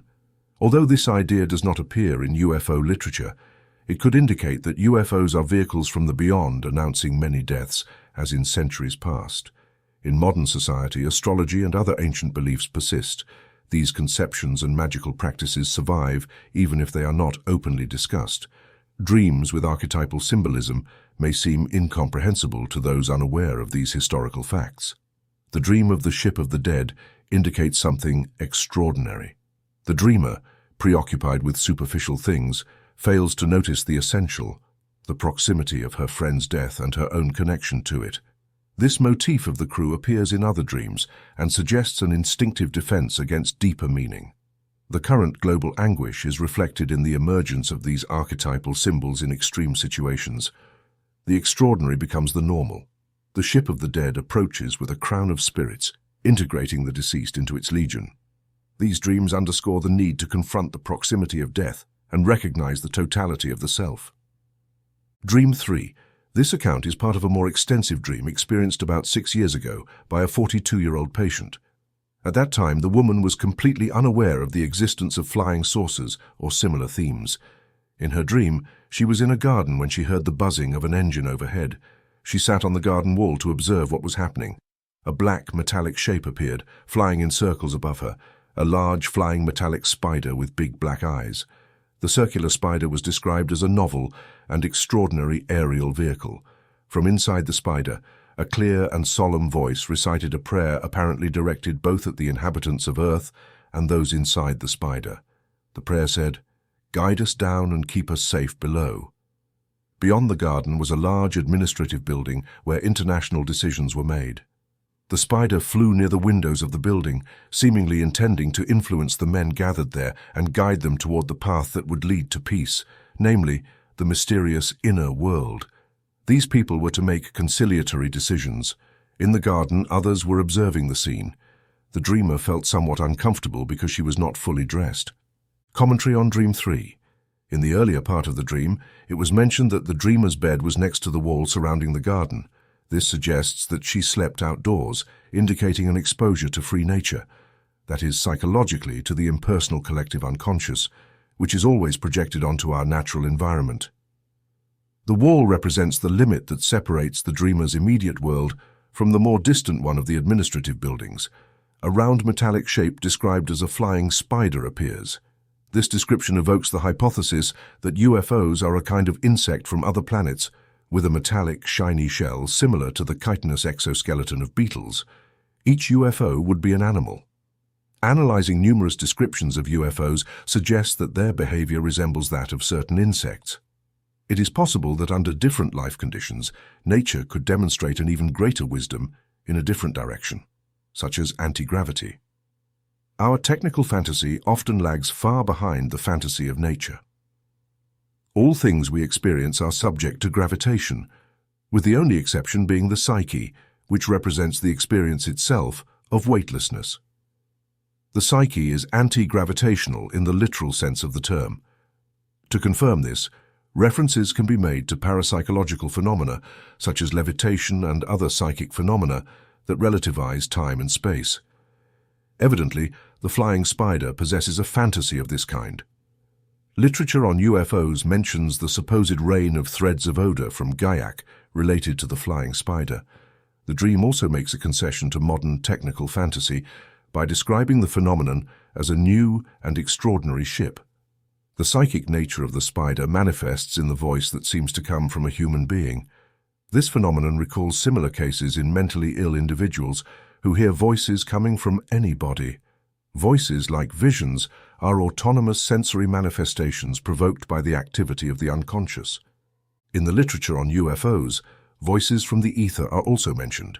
It is important to highlight the role of the eyes, which symbolize the intention to see and observe. This intention manifests through the voice, whose message is directed both at the inhabitants of the earth and those inside the spider. This suggests that both groups are different aspects of the human being, for example, the empirical man on earth and the spiritual man in heaven. The cryptic prayer spoken by a single voice addresses those it carries and leads, possibly to the spider. This leads us to explore the symbol of the spider. This animal, although harmless in our latitudes, is the object of horror and superstition for many people. When someone has mental problems, it is said that they have cobwebs in their brain. The spider and other cold-blooded animals without a cerebrospinal nervous system symbolize aspects of the psychic world that are deeply unknown. These symbols often express active contents but are incapable of becoming conscious and remain in the sympathetic and parasympathetic nervous system. This recalls the dream of a patient who had difficulties accepting the idea of a higher totality of the psyche. He had encountered this idea in one of my writings and could not distinguish between the ego and the self. Affected by a hereditary illness, he had a morbid inflation. In this situation, he dreamed that he was searching for something in the attic of his house, where he discovered a magnificent cobweb with a large cross spider in the center. The animal was blue and shone like a diamond. This dream profoundly impacted the dreamer, as it represented a commentary on the dangerous identification with the self. In such cases, a weakness of the ego can be fatal, and the dream attempts to correct this situation ambiguously, like the Oracle of Delphi. The dream of the dreamer indicates that the spider has already devoured many human souls, making it dangerous for the inhabitants of the earth. The prayer must induce the spider to return the souls to earth and keep them safe, as they are still living beings. They must not allow their ego to elevate to an extreme instance, but always remember that the ego is surrounded by the unconscious. The nature of the unconscious is unknown, but its paradoxical manifestations must be understood. The exhortation to remain below in the earthly sphere is complemented by the words, "elevate to the heights." This indicates a succession of a moral process, a catabasis and an anabasis similar to the 7 steps that lead down and up. In the mystery of transformation, descending into reality seems urgent, especially considering that men may be slightly above their appropriate level. This problem presents itself as collective in the dream, including all of humanity. The spider attempts to influence the men gathered in the administrative building to indicate the path to self-knowledge, which is expected to bring peace. The spider acts as a savior, exhorting and delivering beneficial messages. The dreamer realizes that she is not adequately dressed, suggesting an insufficient adaptation to the situation. Remembering one's own deficiencies is particularly important when illuminating others, as there is a danger of presumption. The exhortation to remain below has concerned theologians, fearing that psychology might lead to a relaxation in ethical attitudes. However, psychology offers clear knowledge of good and evil. Knowing evil is preferable to ignoring it. A deep understanding of the unconscious equates to greater awareness and experience of life, presenting situations that demand new ethical decisions. These decisions cannot be resolved simply by following a moral code, but require a genuine ethical choice. Ignorance is not a justification, but a fault, as the Gospel points out. Psychology must establish that ignorance is one of the gravest sins. Human justice may absolve it, but nature does not forgive. Experience demonstrates that ethics becomes sharper with increasing knowledge, and moral responsibility grows. The vulgar belief that ignorance justifies wrongdoing is erroneous. Ignorance constitutes a fault in itself. The ethos that commits the whole person cannot be formulated or codified. It depends on the individual, their diligence, patience, perseverance, aspiration for power, and gifts. The progress and development of the human being are due to their effort, but it also depends on conditions beyond their control.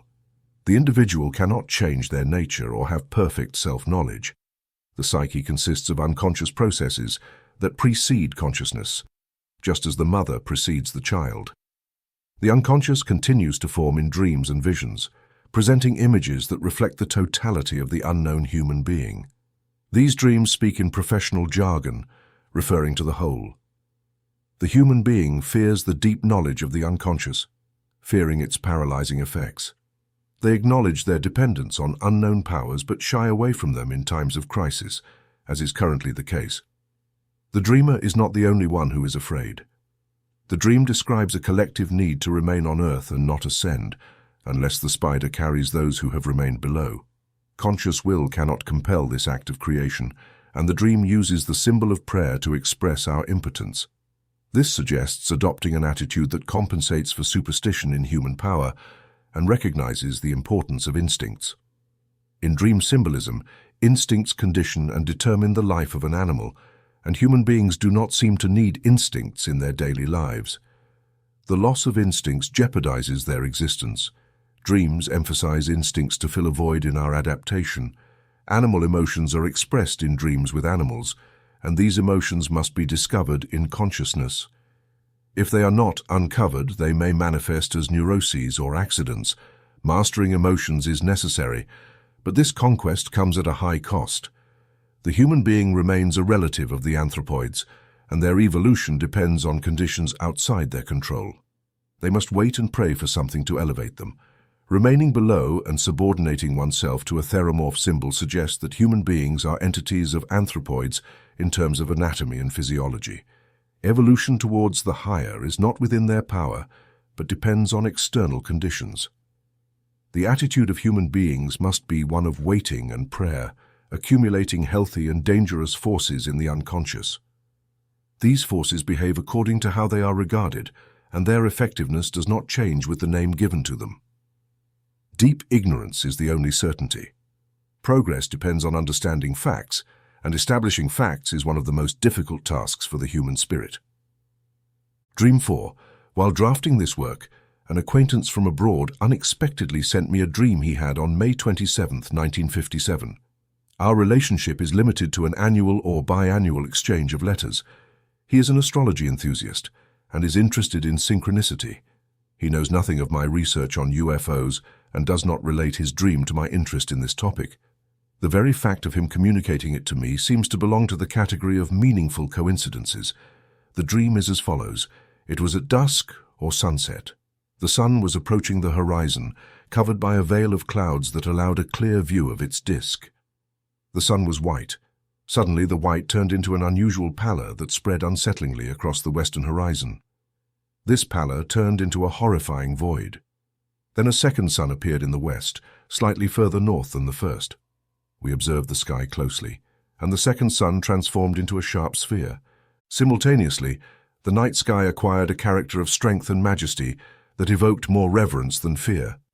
I cannot say that I saw stars, but the night sky produced an impression of majesty, power, and beauty.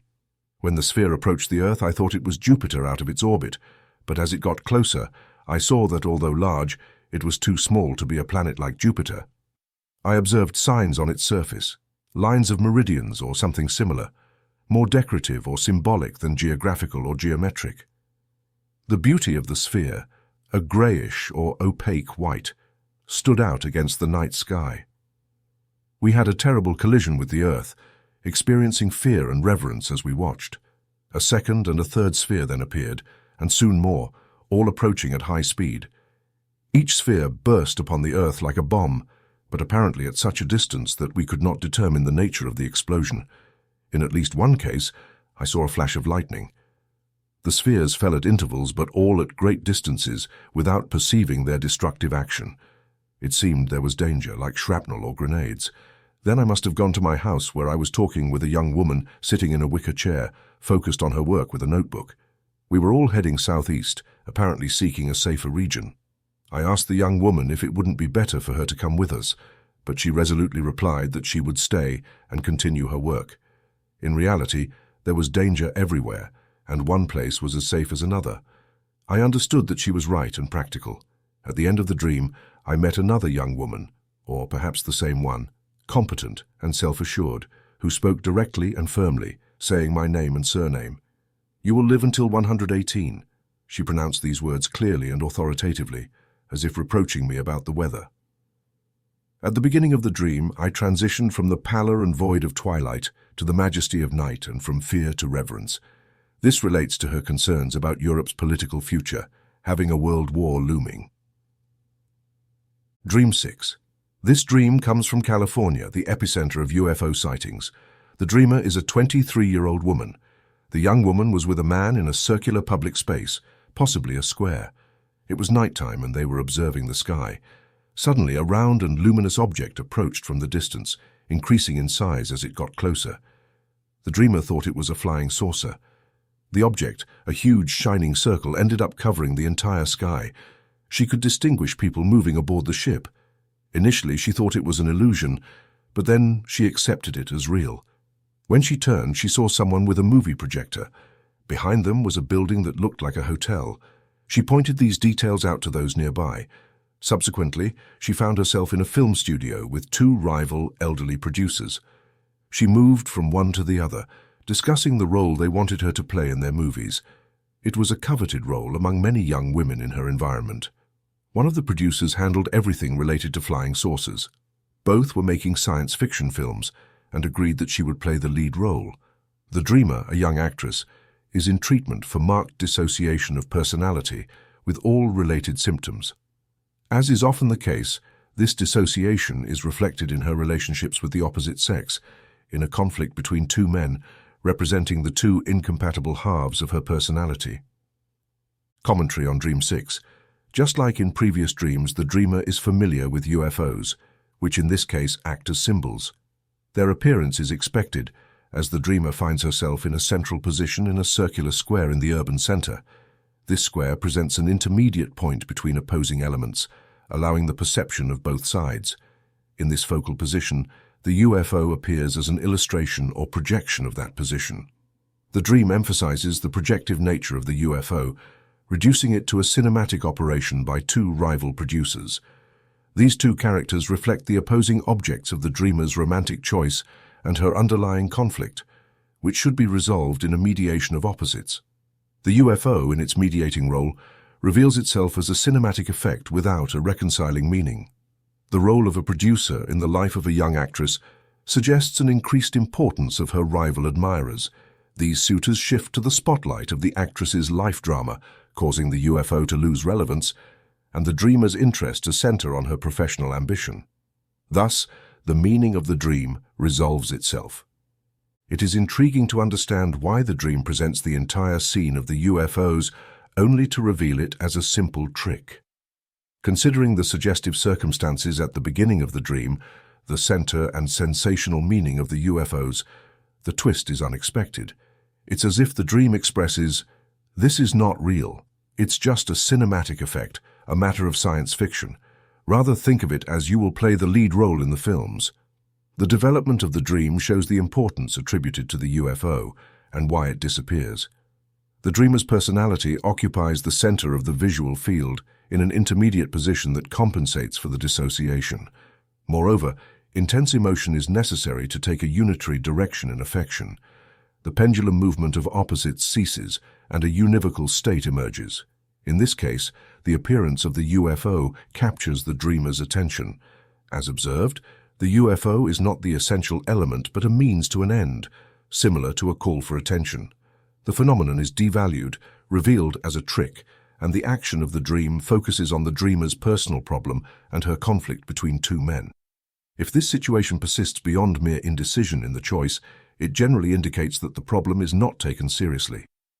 The dreamer does not genuinely think about either man, but about herself. The dream shows her that her true desire is to play the lead role without worrying about scene partners. This does not favor her artistic vocation and suggests doubts about the seriousness with which she approaches her profession. The dream clearly indicates that her true love is her career, thus offering her the solution to her conflict. This dream does not provide information about the nature of UFOs. Here, the phenomenon is utilized merely as a call for attention, capitalizing on the collective excitement surrounding flying saucers. For as interesting as the phenomenon is, youth finds her dilemma with him more fascinating. This is understandable because during development, the Earth and its laws take precedence over distant messages and celestial signals. This psychological limitation is common in many human lives and is not easily overcome. Most people are content to focus on their work, considering everything else a disturbance. Neither age, social position, nor education can remedy this immaturity. Human society is still very young, as a few thousand years are not significant from a broader perspective. I have selected this dream as an example of how the unconscious can evade the topic of UFOs. I intend to demonstrate that symbols are not univocal, but that their meaning depends on multiple factors. Life extends beyond any specific point. Dream 7. In the following chapter, some paintings related to the UFO phenomenon will be addressed. The author of the second painting, who was informed by letter that certain characteristics of his work had been related to the strange appearances in the sky, provided the following dream from September 12, 1957. He was in the company of other people on top of a hill, admiring a beautiful green landscape. Suddenly, a flying saucer appeared, stopping at eye level and shining clearly under the sun. It did not look like a machine, but rather like a fish from the deep sea. It was round and flattened, but of enormous dimensions, with blue-grey spots on its body. The edges rippled and trembled, serving as oars and a rudder. This being began to spin around the group and then shot up like a projectile into the blue sky, only to plunge back down at high speed toward the hill where it circled again. It evidently referred to those present in a close pass. It seemed smaller and similar to a hammerhead shark. Finally, it landed near the group, and a passenger, apparently a woman with a human shape, descended from the object and approached the dreamer.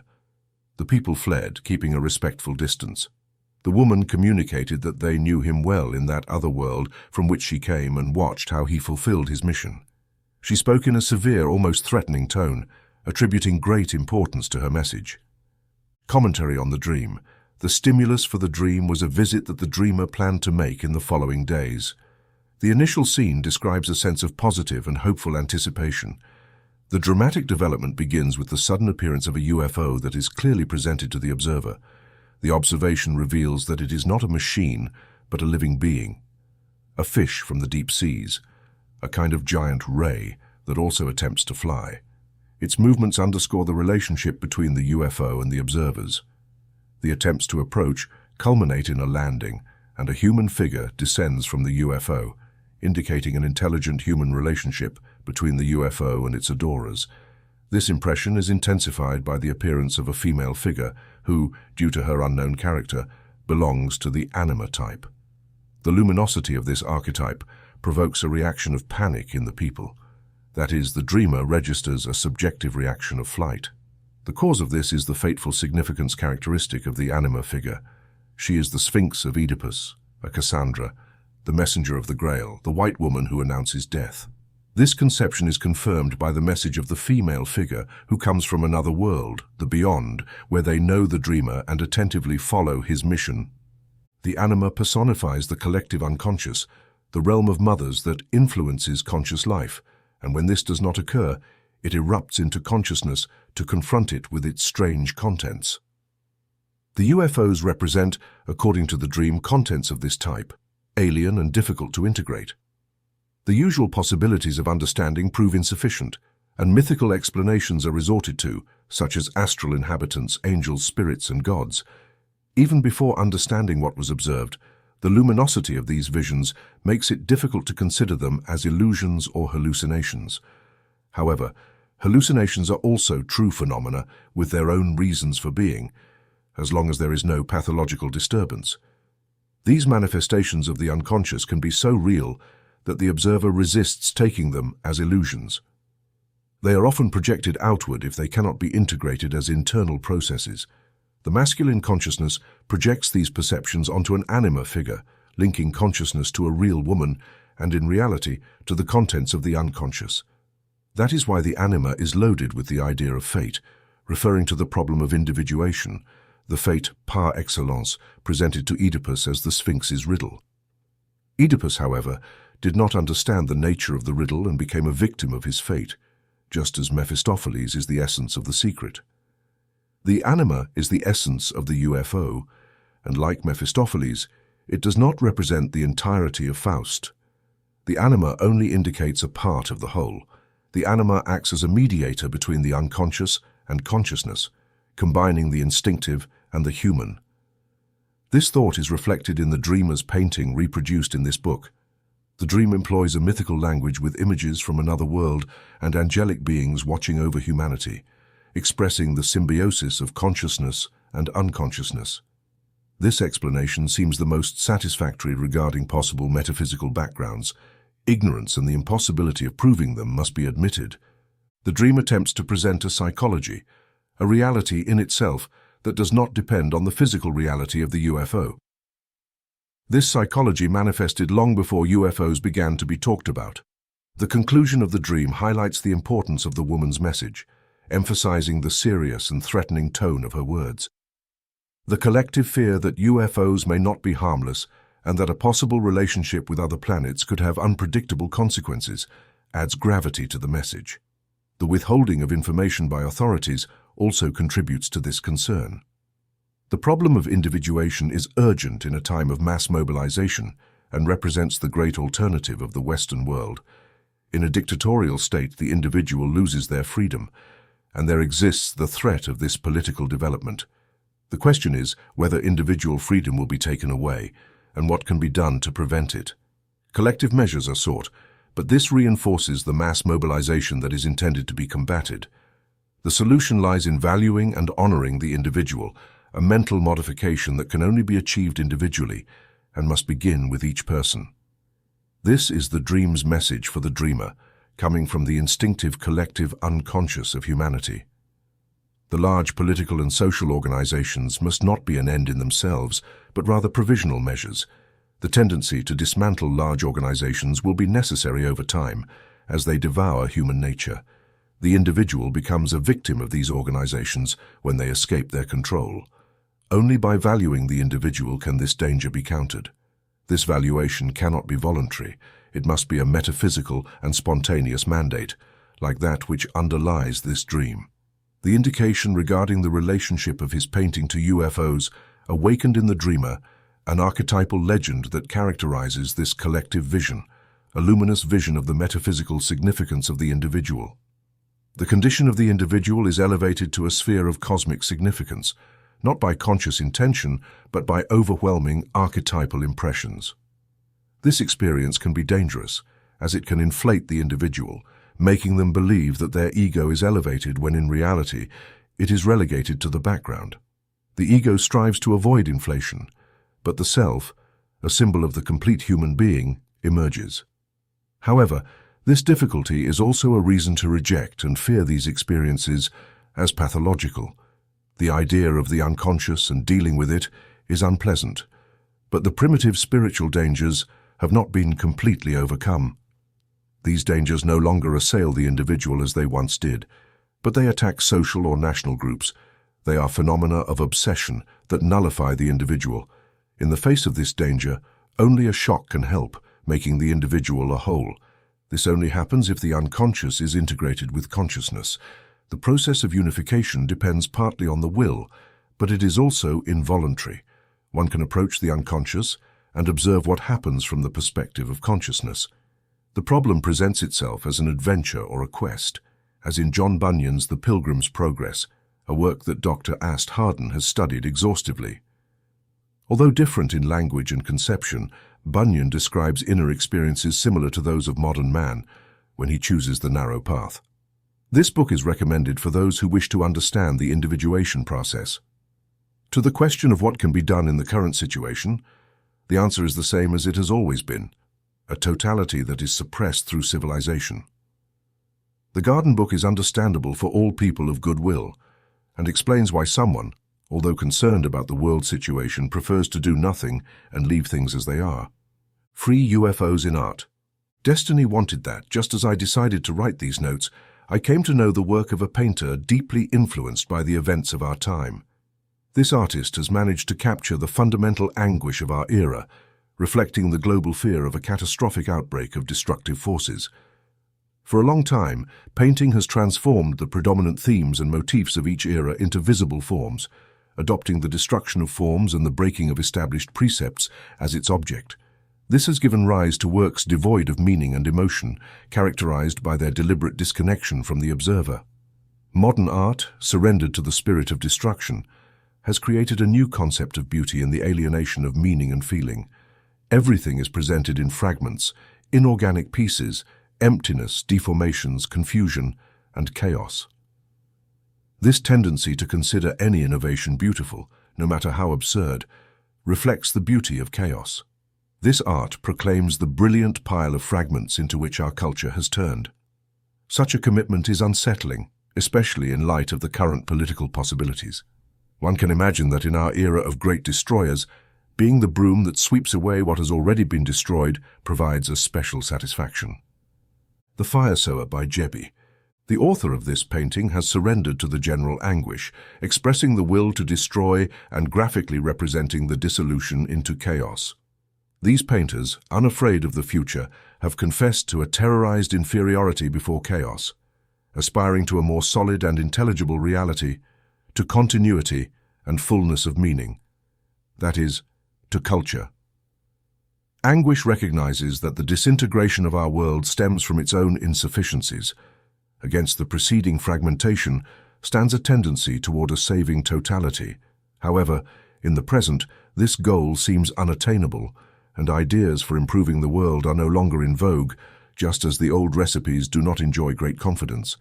The absence of general ideas creates fertile ground where anything could emerge. The phenomenon of UFOs could be one of those apparitions. The painter, aware of the analogy with a UFO, has depicted in the sky over the city a fiery round body adorned with a face, suggesting a head separated from the body, revealing its autonomy. Both the head and the body are composed of flames, forming a spectral figure of a sower who has come to sow. He sows flames, and fire falls from the sky instead of water. The city does not perceive the fire, and no fire breaks out. The fire falls randomly here and there like seeds from the sower's hands. The figure passes through the houses of the city like an immaterial being, two worlds interpenetrating. Alchemy masters. Mercury is hermaphroditic and double, a union of opposites, the messenger of the gods, the one and the whole. This spirit emanates from the earth, radiates light and heat, is both serpent and eagle, simultaneously poisons and heals. For the cultured man of the past, an image like this would have been filled with illusions for us. The painting is a strange and perplexing representation. The painting describes the inconceivability of two worlds that, although interpenetrating, do so without any mortal being aware. The painting could be compared to a dream that attempts to explain to the dreamer that their consciousness inhabits a trivially reasonable world, but also faces the spectral nocturnal appearance of a Homo Maximus. The gigantic figure could be interpreted as a psychological spectre. In this case, it would involve repressed megalomania, transforming an apocalyptic world situation into an egocentric personal anguish. To recognize such a climax requires more than superficial reasoning. The figure stands out not only for its size, but also for the luminosity of its historical and symbolic background. If it were merely personal vanity and childish presumption, another symbol would suffice, perhaps a successful competitor in the same profession. But here, the figure is archetypal, surpassing the human figure, like an archaic king or a god made of fire with a round head like a celestial body. The head's separation from the body underscores its autonomy. The spirit is a pilgrim wandering the earth, sowing fire, comparable to gods and men, gods who wander, performing miracles, destroying or healing. Psalm 104 compares God's servants to flames of fire. God himself is a consuming fire, symbolizing the Holy Spirit. The elements of the fire sower are laden with tradition, partly biblical and partly indigenous. The modern fascination with UFOs. The attraction to the modern phenomenon of UFOs sheds light on the kinship of images. Another painting by the same author depicts a similar motif of blue and white, a spring landscape with a blue sky softened by a silvery vapor. Through a round opening, the dark blue of the clear sky is observed with a little white cloud on both sides forming an eye. Below, realistic cars circulate. The painter explained, "They do not see it." This painting shows the eye of God looking down from heaven. These complex symbols do not derive from recent observations of UFOs. They have always existed. Similar historical relationships have been found for decades and centuries.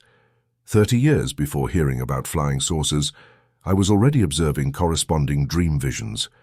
I recalled a painting from 1919, a modern city by the sea with vapors and smoking chimneys, but above it spins a luminous disk divided by a cross. They are two worlds separated by a layer of clouds, touching each other. From the beginning, I have been interested in UFOs as symbolic rumors. Since 1947, I have gathered all publications on the subject. UFOs coincide impressively with the symbol of the mandala. Direct witnesses and radar experts are granted the benefit of the doubt, but there is an undeniable similarity between UFOs and psychological and psychic assumptions. Regardless of a psychological explanation, the comparison illuminates the psychic compensation for collective anguish. Rumors about UFOs are not just symptoms. They aspire to be a living symbol, a dynamic factor. Although limited to the realm of visionary rumors due to ignorance and lack of understanding, they remain significant. The Fourth Dimension by P.B. Cusa. This contemporary painting, created on canvas, represents something that grows or flows with an urban profile, highlighting a horizontal line that traverses the entire work. P.B. Cusa has transposed the horizontal line upward, emphasizing that the being in the background descends through the depths of the earth. The color of the city is dark and muted red, while the background is a light turquoise green and pale yellow with intense red. In this background, 14 round shapes appear, 10 of which form the eyes of barely hinted faces, from the animalistic to the human. The other 4 resemble knots of wood or floating dark round bodies, some with large faces. Water pours from above, penetrating the city and flowing downward. The planes do not touch, indicating 2 different dimensions. The 3-dimensional city receives light from the left, but it does not alter the background that represents a 4th dimension. The intersecting lines form a cross, and the only relationship between the 2 worlds is the gaze of the great face toward the city. The main face and the source of water form a quincunx, a symbol of the 5th essence, the philosopher's stone. This structure unites divinity with the 4 directions, the quaternary 3+1, 3 animalistic demonic faces and 1 human. This motif appears in the history of symbols, such as in Ezekiel's vision with the 4 seraphim, 1 with a human face and 3 with animal faces.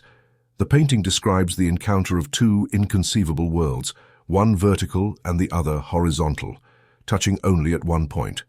The 4 circles are not eyes. One forms a complete roundness, another has a dark center, another is partially covered by water, and the last seems to emerge from a whitish vapor. This quaternary has the structure 3+1. The main face, the source of living water, is partly animalistic and partly human, recalling the anthropomorphic in Ezekiel's vision and the fierce character of Yahweh.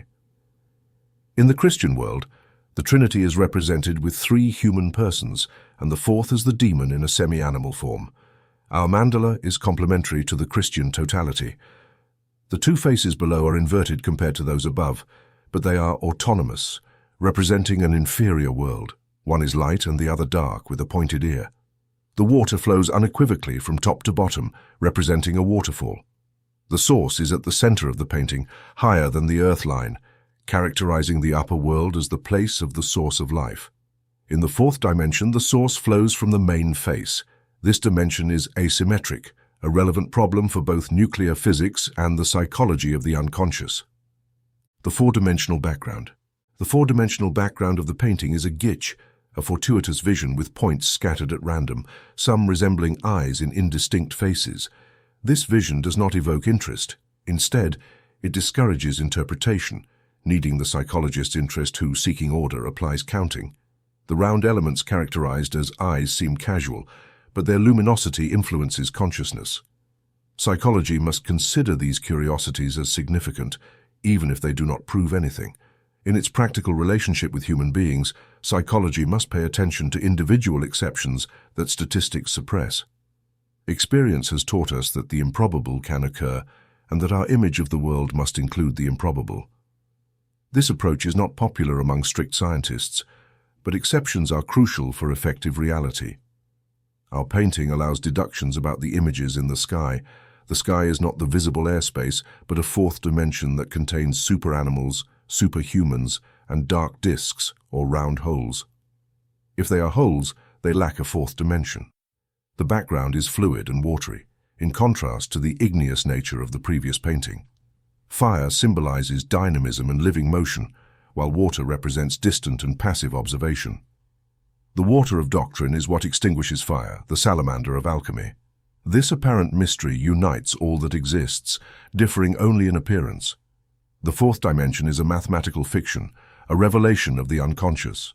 Without practical experience of the unconscious disposition of the elements of the painting, it is deduced that UFOs would be unconscious contents made visible, that is, archetypical. Painting by I.P. Stang, title unknown. The painting by I.P. Stang, created in 1927, precedes by more than a decade the great urban bombings. Although this painting does not explicitly refer to such events, it seems to evoke memories of that nature. Interpreting a modern painting is often complicated due to the tendency to suppress meaning and form. To address this difficulty, I showed the work to various people, employing a method similar to the Rorschach test. Most viewers interpret the background treated in black and white with a high degree of abstraction as a flat surface. This interpretation is reinforced by the presence of a light source projecting shadows of 5 figures at angles between 30 and 45 degrees. The shadows fall clearly onto a flat surface. Interpretations vary considerably. Some see an ice-covered sea in the polar night, others a misty nocturnal sea, some a desolate planetary surface like Uranus or Neptune, and others visualize a great city like San Francisco or New York. The enigmatic shape appearing above the city puzzles most, although some see it as falling bombs or a central explosion. The central figure is interpreted in various ways: a marine animal, a flower, a demonic face with disheveled hair, or smoke and mist from a great fire. The 4 surrounding figures are also interpreted as marine animals, nebulous figures, gelatinous mushrooms, or infernal demons depending on the horns present.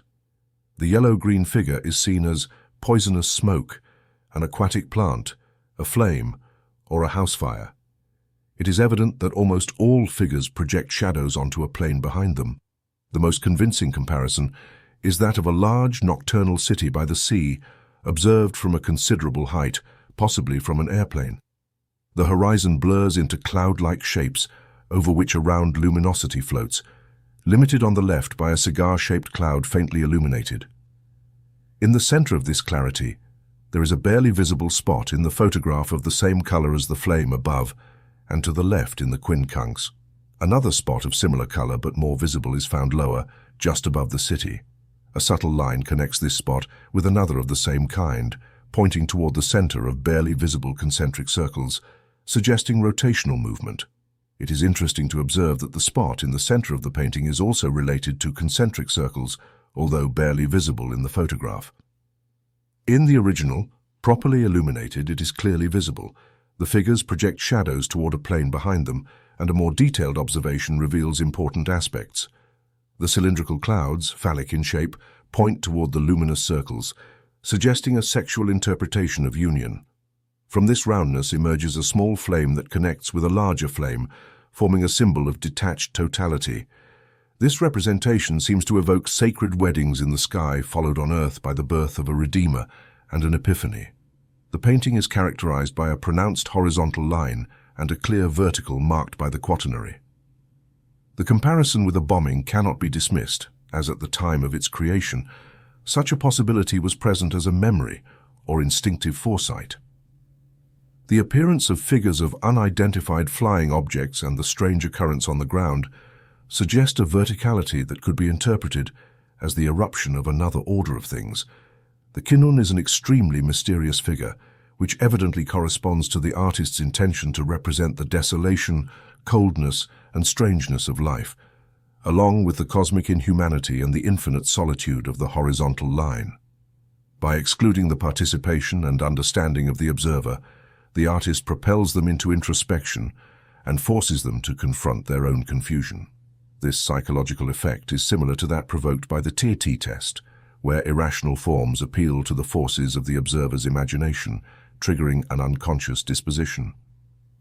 Modern art, like these tests, seems to intend to provoke an ascetic introspection foreign to the comprehensible world, compelling the unconscious to manifest.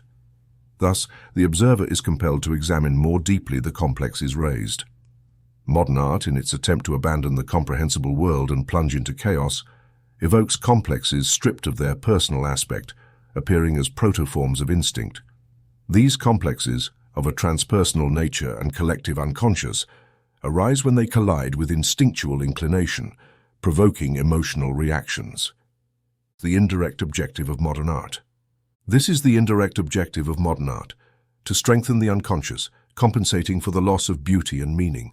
Although chaos and arbitrariness currently prevail, it is expected that configurations indicating order will eventually emerge, such as the archetypes present in Tanguy's painting. Paintings of this type are scarce, but not non-existent. Few people have seen an unidentified flying object, but rumors about them have even attracted military attention.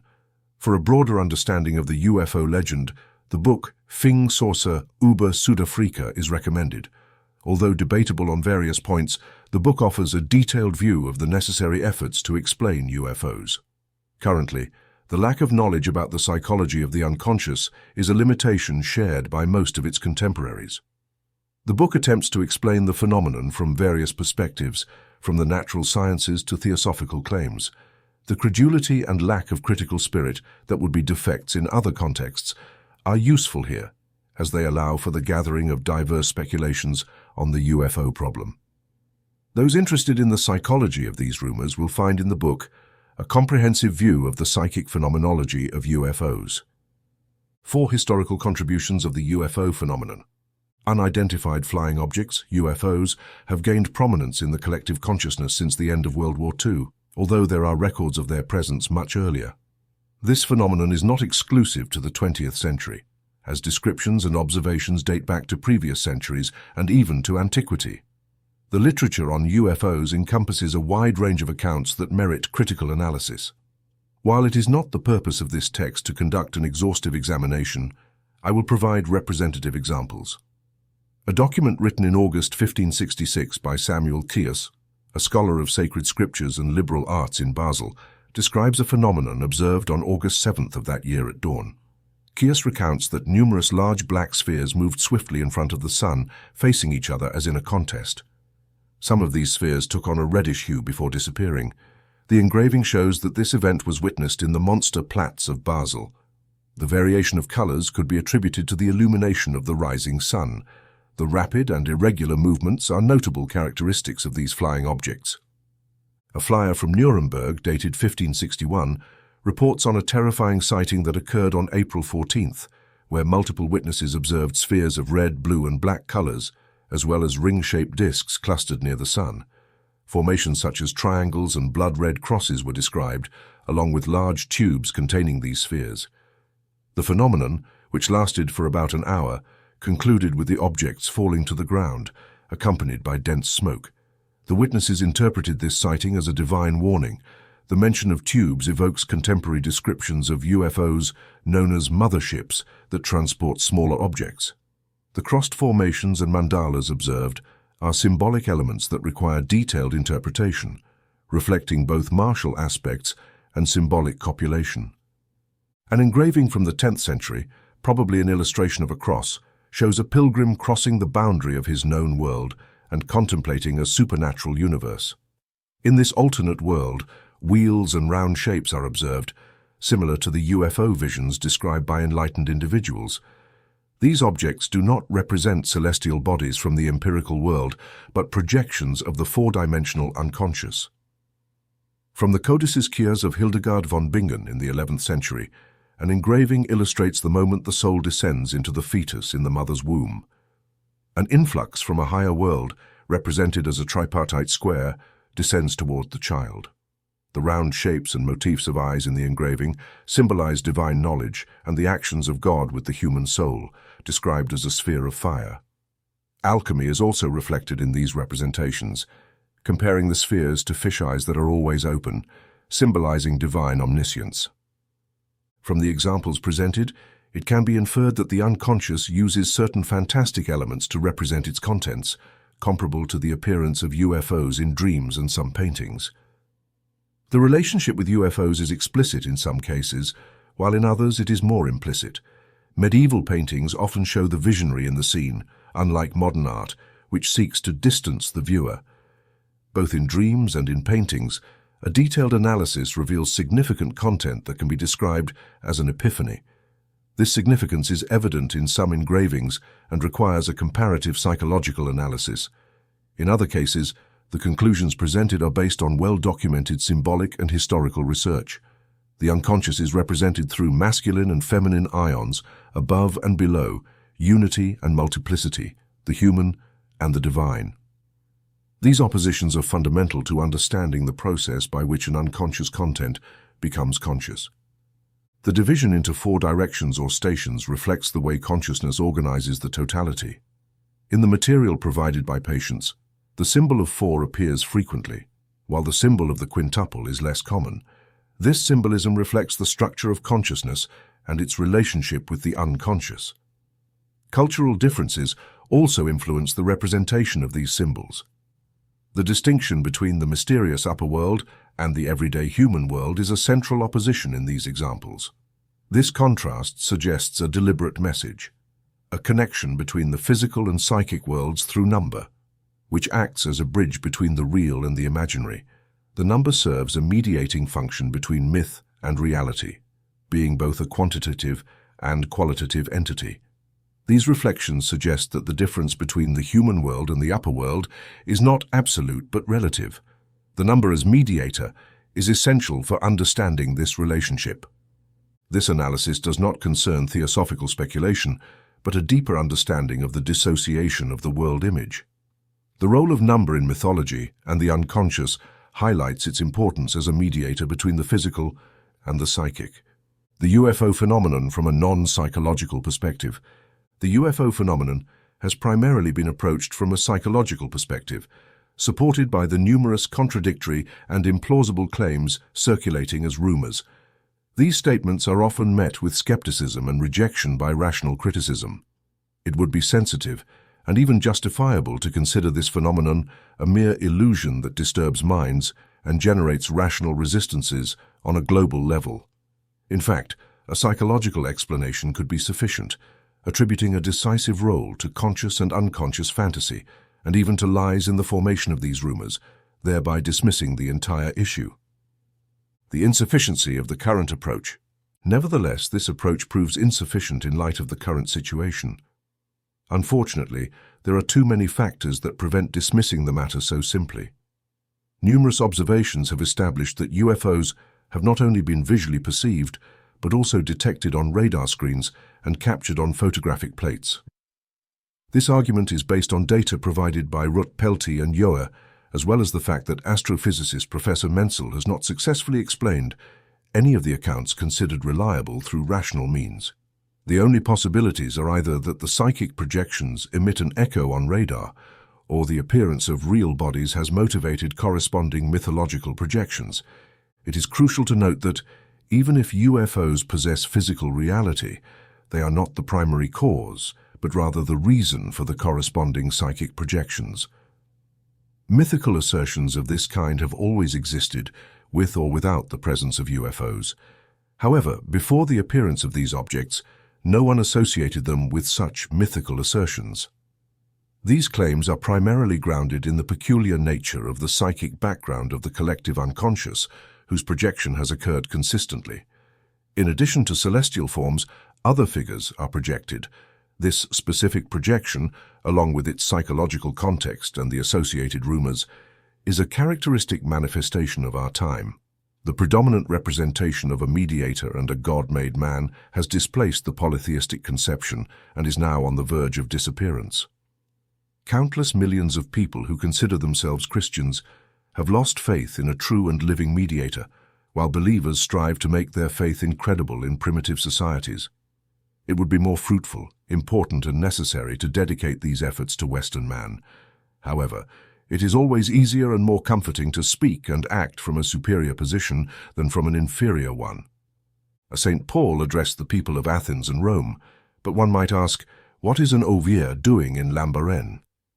Personalities like his would be much more necessary in Europe. No Christian would deny the importance of a religious idea, such as that of the mediator, or the consequences that the loss of such faith entails. An idea as powerful as that of a divine mediator responds to a deep need of the soul that does not disappear when one of its expressions weakens. This leads to the question, what happens to the energy that once kept this idea alive and sustained the soul? An unprecedented political, social, philosophical, and religious position tears at the consciousness of our time. In the presence of such oppositions, the need for mediation can certainly be expected. However, invoking the mediator is unpopular, as it is considered irrational and unscientific in our time. Statistically, nothing of the kind exists. Therefore, the need based on the most extreme anguish can only manifest partially, and no one wishes to be pessimistic, as the early Christians were, since optimism and maintaining a smile represent the heroic ideal of the North American cosmos. Pessimism is already suspected of subversive intentions. Nevertheless, it seems to be the only thing capable of making us reflect. The superficial, optimistic, noisy, and hurried existence cannot prevent the idea of a mediator from beginning to break through in the depths of the human soul. This has been confirmed countless times. Just as in nature, in the soul, the tension of opposites represents a potential state that can manifest at any moment in an explosion of energy. Between the above and the below, a stone or a waterfall falls. Between heat and cold, a turbulent change occurs. And between psychic oppositions, a unifying symbol is born, initially unconscious in contemporary man. Spontaneously, a symbol of unity and totality forms among the opposites, regardless of whether it reaches consciousness. If something extraordinary or impressive occurs in the external world, whether in the form of a man, thing, or idea, the unconscious content can be projected onto that something. Because of this, the bearer of the projection becomes luminous and acquires mythical strength. By virtue of its luminosity, it acts in an extremely suggestive manner and takes on a legend that, in its fundamental traits, has been repeated since ancient times. The UFO provides the motive for latent psychic contents to manifest. We know with some certainty that UFOs have a visible surface to the human eye and can be detected by radar. Everything else is, until now, so uncertain that it must be considered a set of unconfirmed conjectures or rumors. Until more information can be obtained, it is unknown whether UFOs are manned machines, a kind of living beings appearing in our atmosphere, or meteoric phenomena that can be interpreted physically. The movements of the objects suggest free will and psychic activity. They are attributed, for example, with intentions to evade, flee, or even attack. Their movement in space does not follow a straight line or occur at a constant speed as it does with meteors. Rather, it is erratic, similar to the flight of insects, with speeds ranging from 0 to several thousand kilometers per hour. The observed accelerations and angles of deviation are such that no earthly being could withstand them, nor could it withstand the heat generated by violent friction.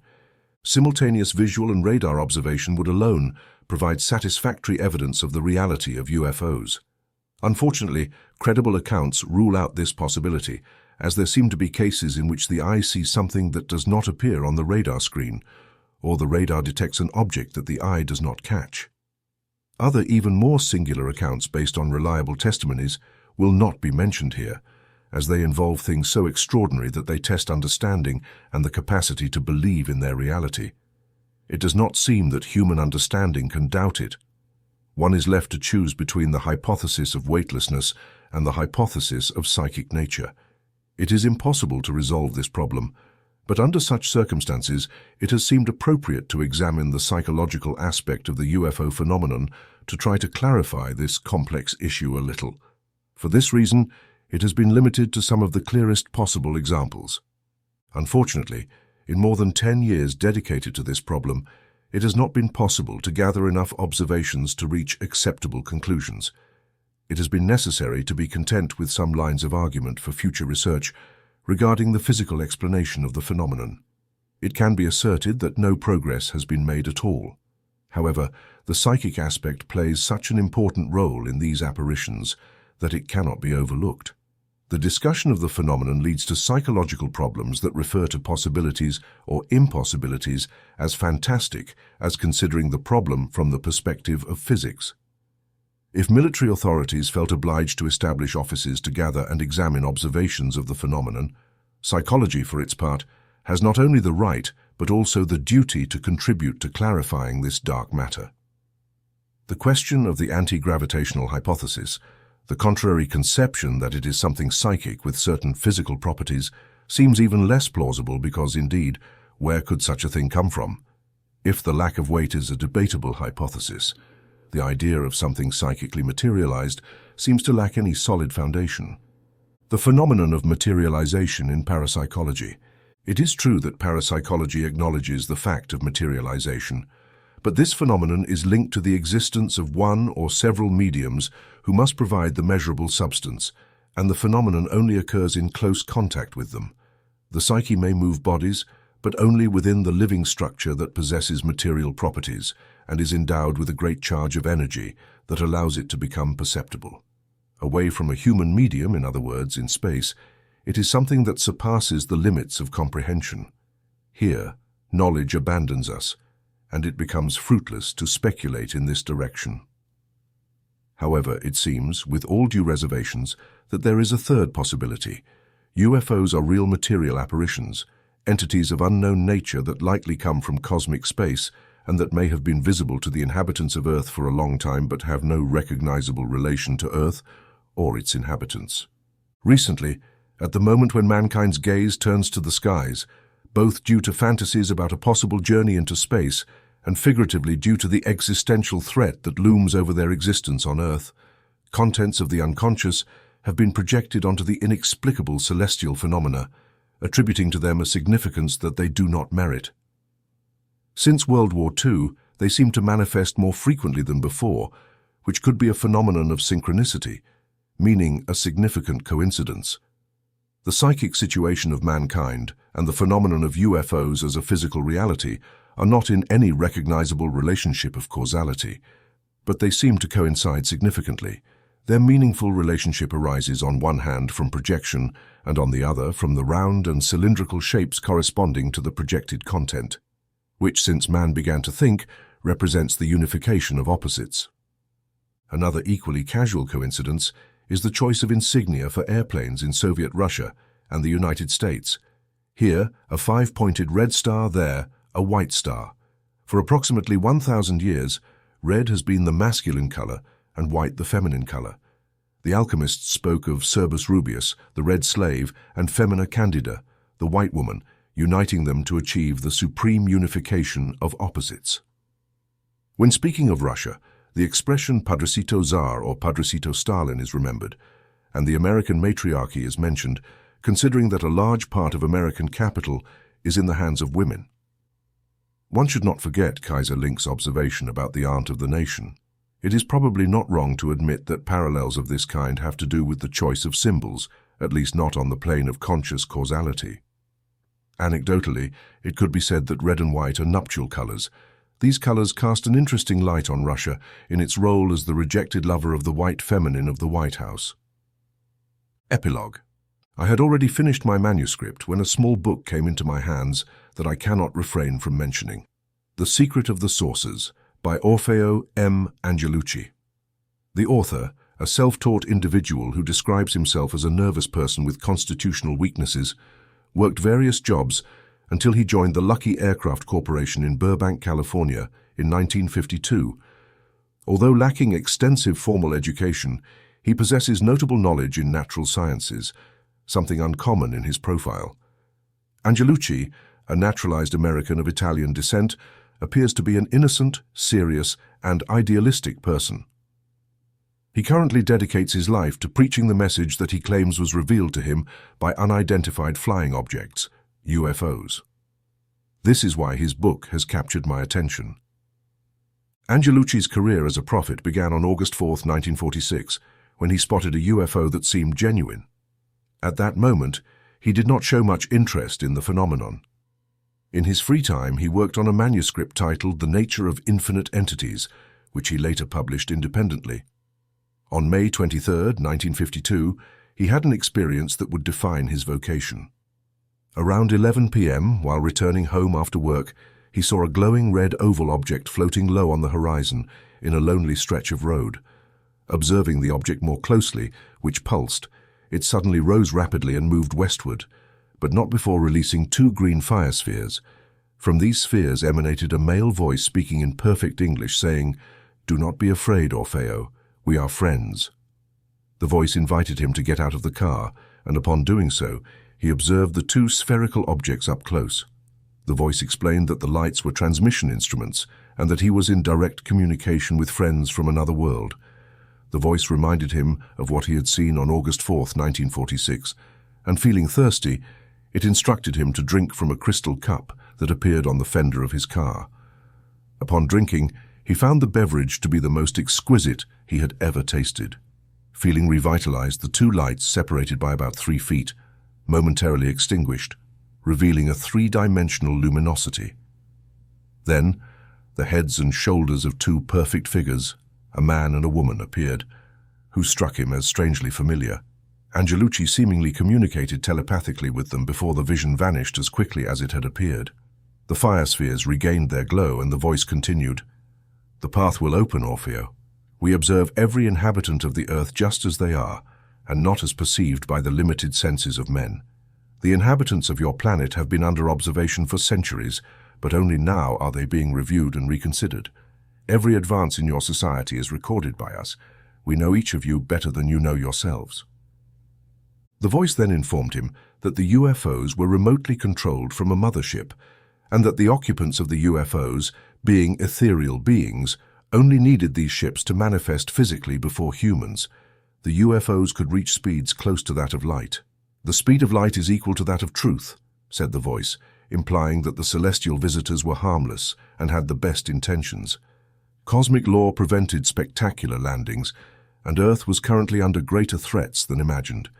After these revelations, Angelucci felt relieved and strengthened, describing the experience as if he had been momentarily elevated above mortality, and felt an affinity with those beings. As the lights disappeared, his everyday world seemed to lose reality, becoming a refuge of shadows. On July 23, 1952, Angelucci, feeling unwell, did not go to work. That night, he went out for a walk and experienced the same sensations he had had on May 23rd. He saw a nebulous form on the ground that solidified, revealing an entrance to a glowing space. Upon entering, he found himself in a vaulted space with walls made of an ethereal, iridescent substance. In front of him was a comfortable chair of the same substance. Sitting down, he felt as if he were floating in the air, and suddenly the space darkened, emitting music. When the light returned, Angelucci discovered a shining piece of metal on the ground that seemed to disappear upon touching it. He felt that the UFO was transporting him, and looking through a window that opened in the wall, he saw the earth from a great distance. He cried out of emotion upon hearing the voice say, "Cry, Orfeo, we cry with you for the earth and its children.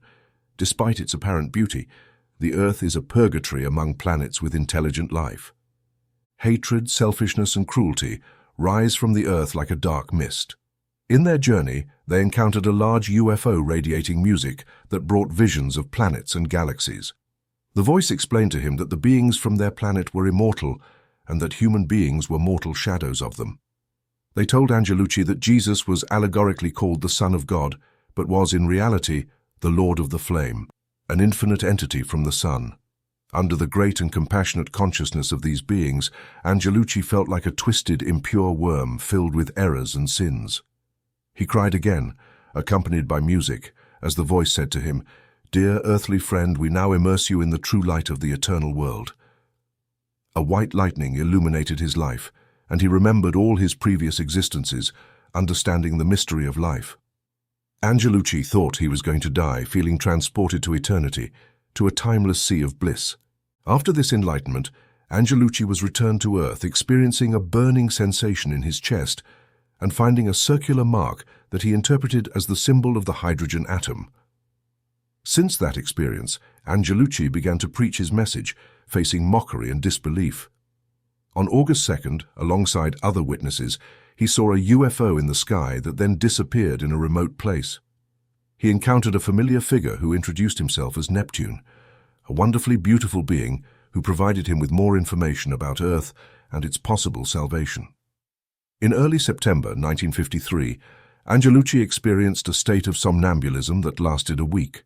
Upon regaining consciousness, he remembered being on a planetoid inhabited by Neptune and his companion Lyra in a celestial environment filled with flowers, perfumes, and music.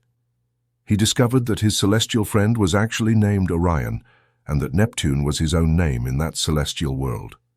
A mystical union occurred between Angelucci and Lyra, symbolizing the conjunctio oppositorum of alchemy. I will conclude this exposition of Angelucci's soul journey.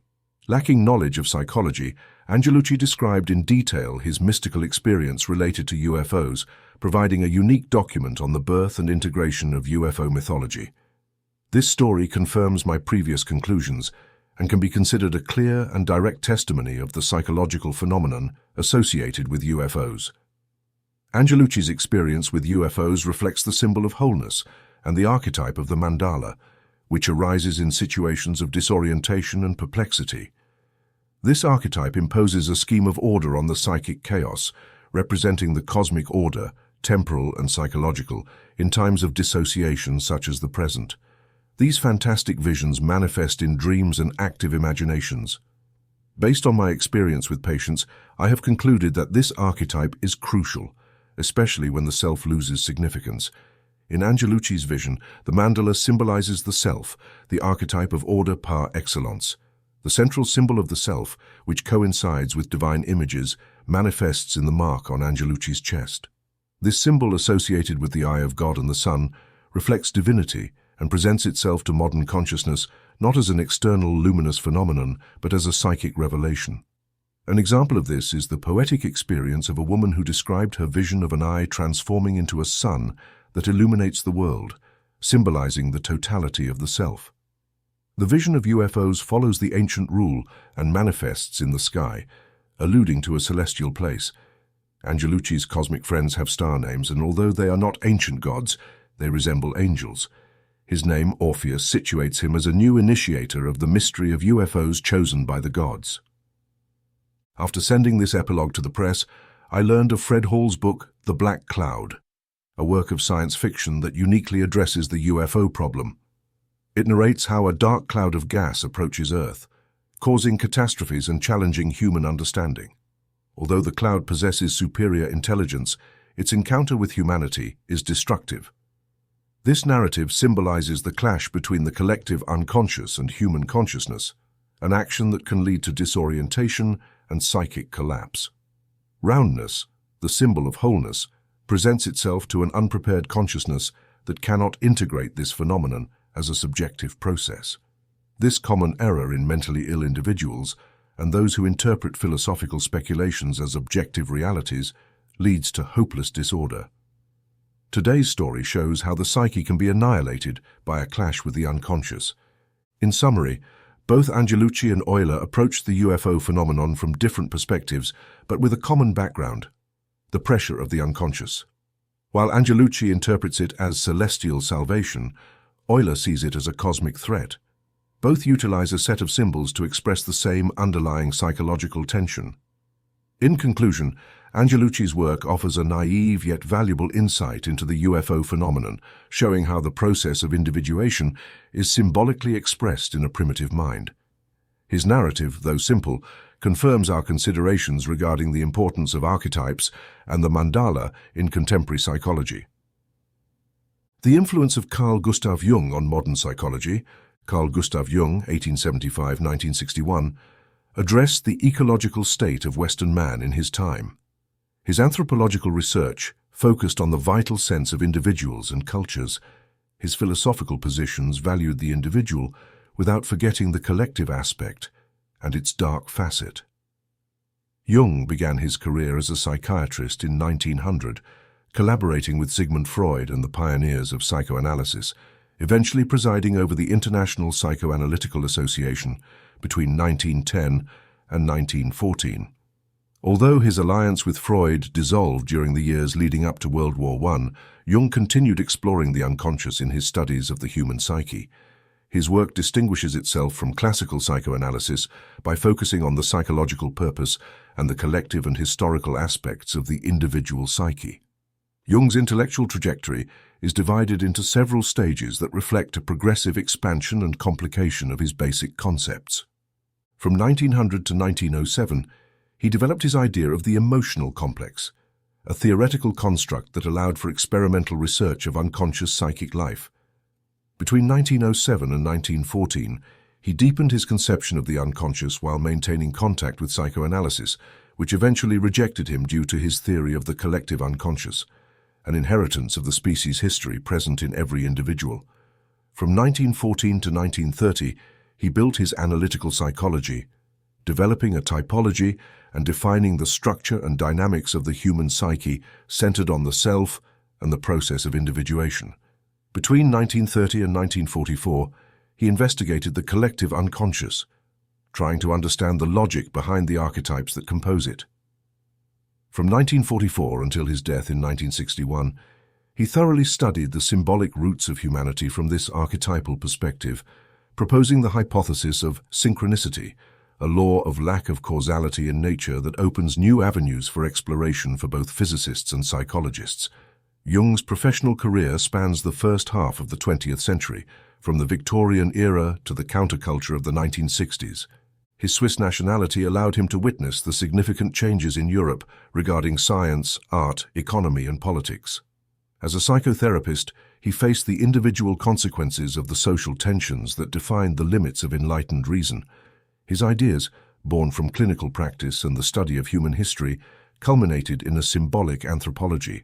As a psychiatrist, he offered the first psychoanalytic view of psychosis and the possibility of understanding and treating this severe mental disturbance, contrary to the therapeutic nihilism that still prevails in many psychiatric trends.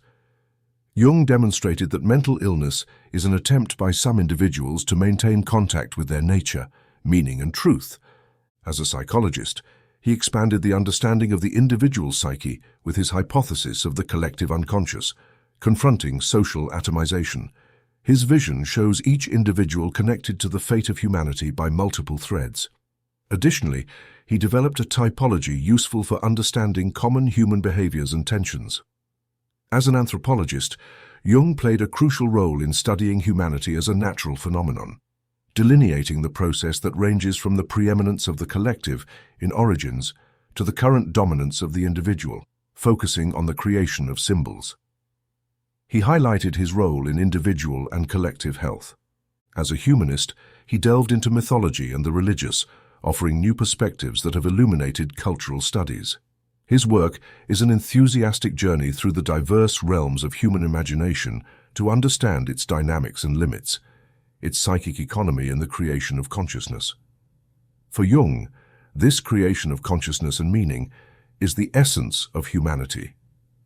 As a natural scientist, by presenting his ideas on psychomatter and synchronicity as objective meaning, he provided intellectual tools to address phenomena that escape mechanistic sciences, thanks to his conception of a cosmos ordered by explainable principles, without sacrificing observed facts. As a philosopher, Jung is fundamental to understanding the relationship between East and West in history and the place of Hermetic philosophy in the evolution of Western imagery and its symbolism, defending the integration of tradition against its rejection and repression by modernity. As a spiritual phenomenon, Jung, along with his collaborators, stands as a herald of the universal man integrated into the cosmos. Carl Gustav Jung always promoted the freedom of the individual and the value of consciousness in the face of the violence of obscurantism and fear. His moral message regarding personal and social tensions aligns with that of all dynamic psychotherapy, emphasizing the need to confront our own shadow, that is, the repressed and underdeveloped aspects of ourselves.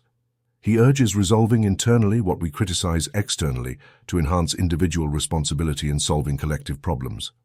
Unlike classical psychoanalysis, he underscores the archetypal basis of historical processes that shape the symbolic orders within which we trap our individual consciousness.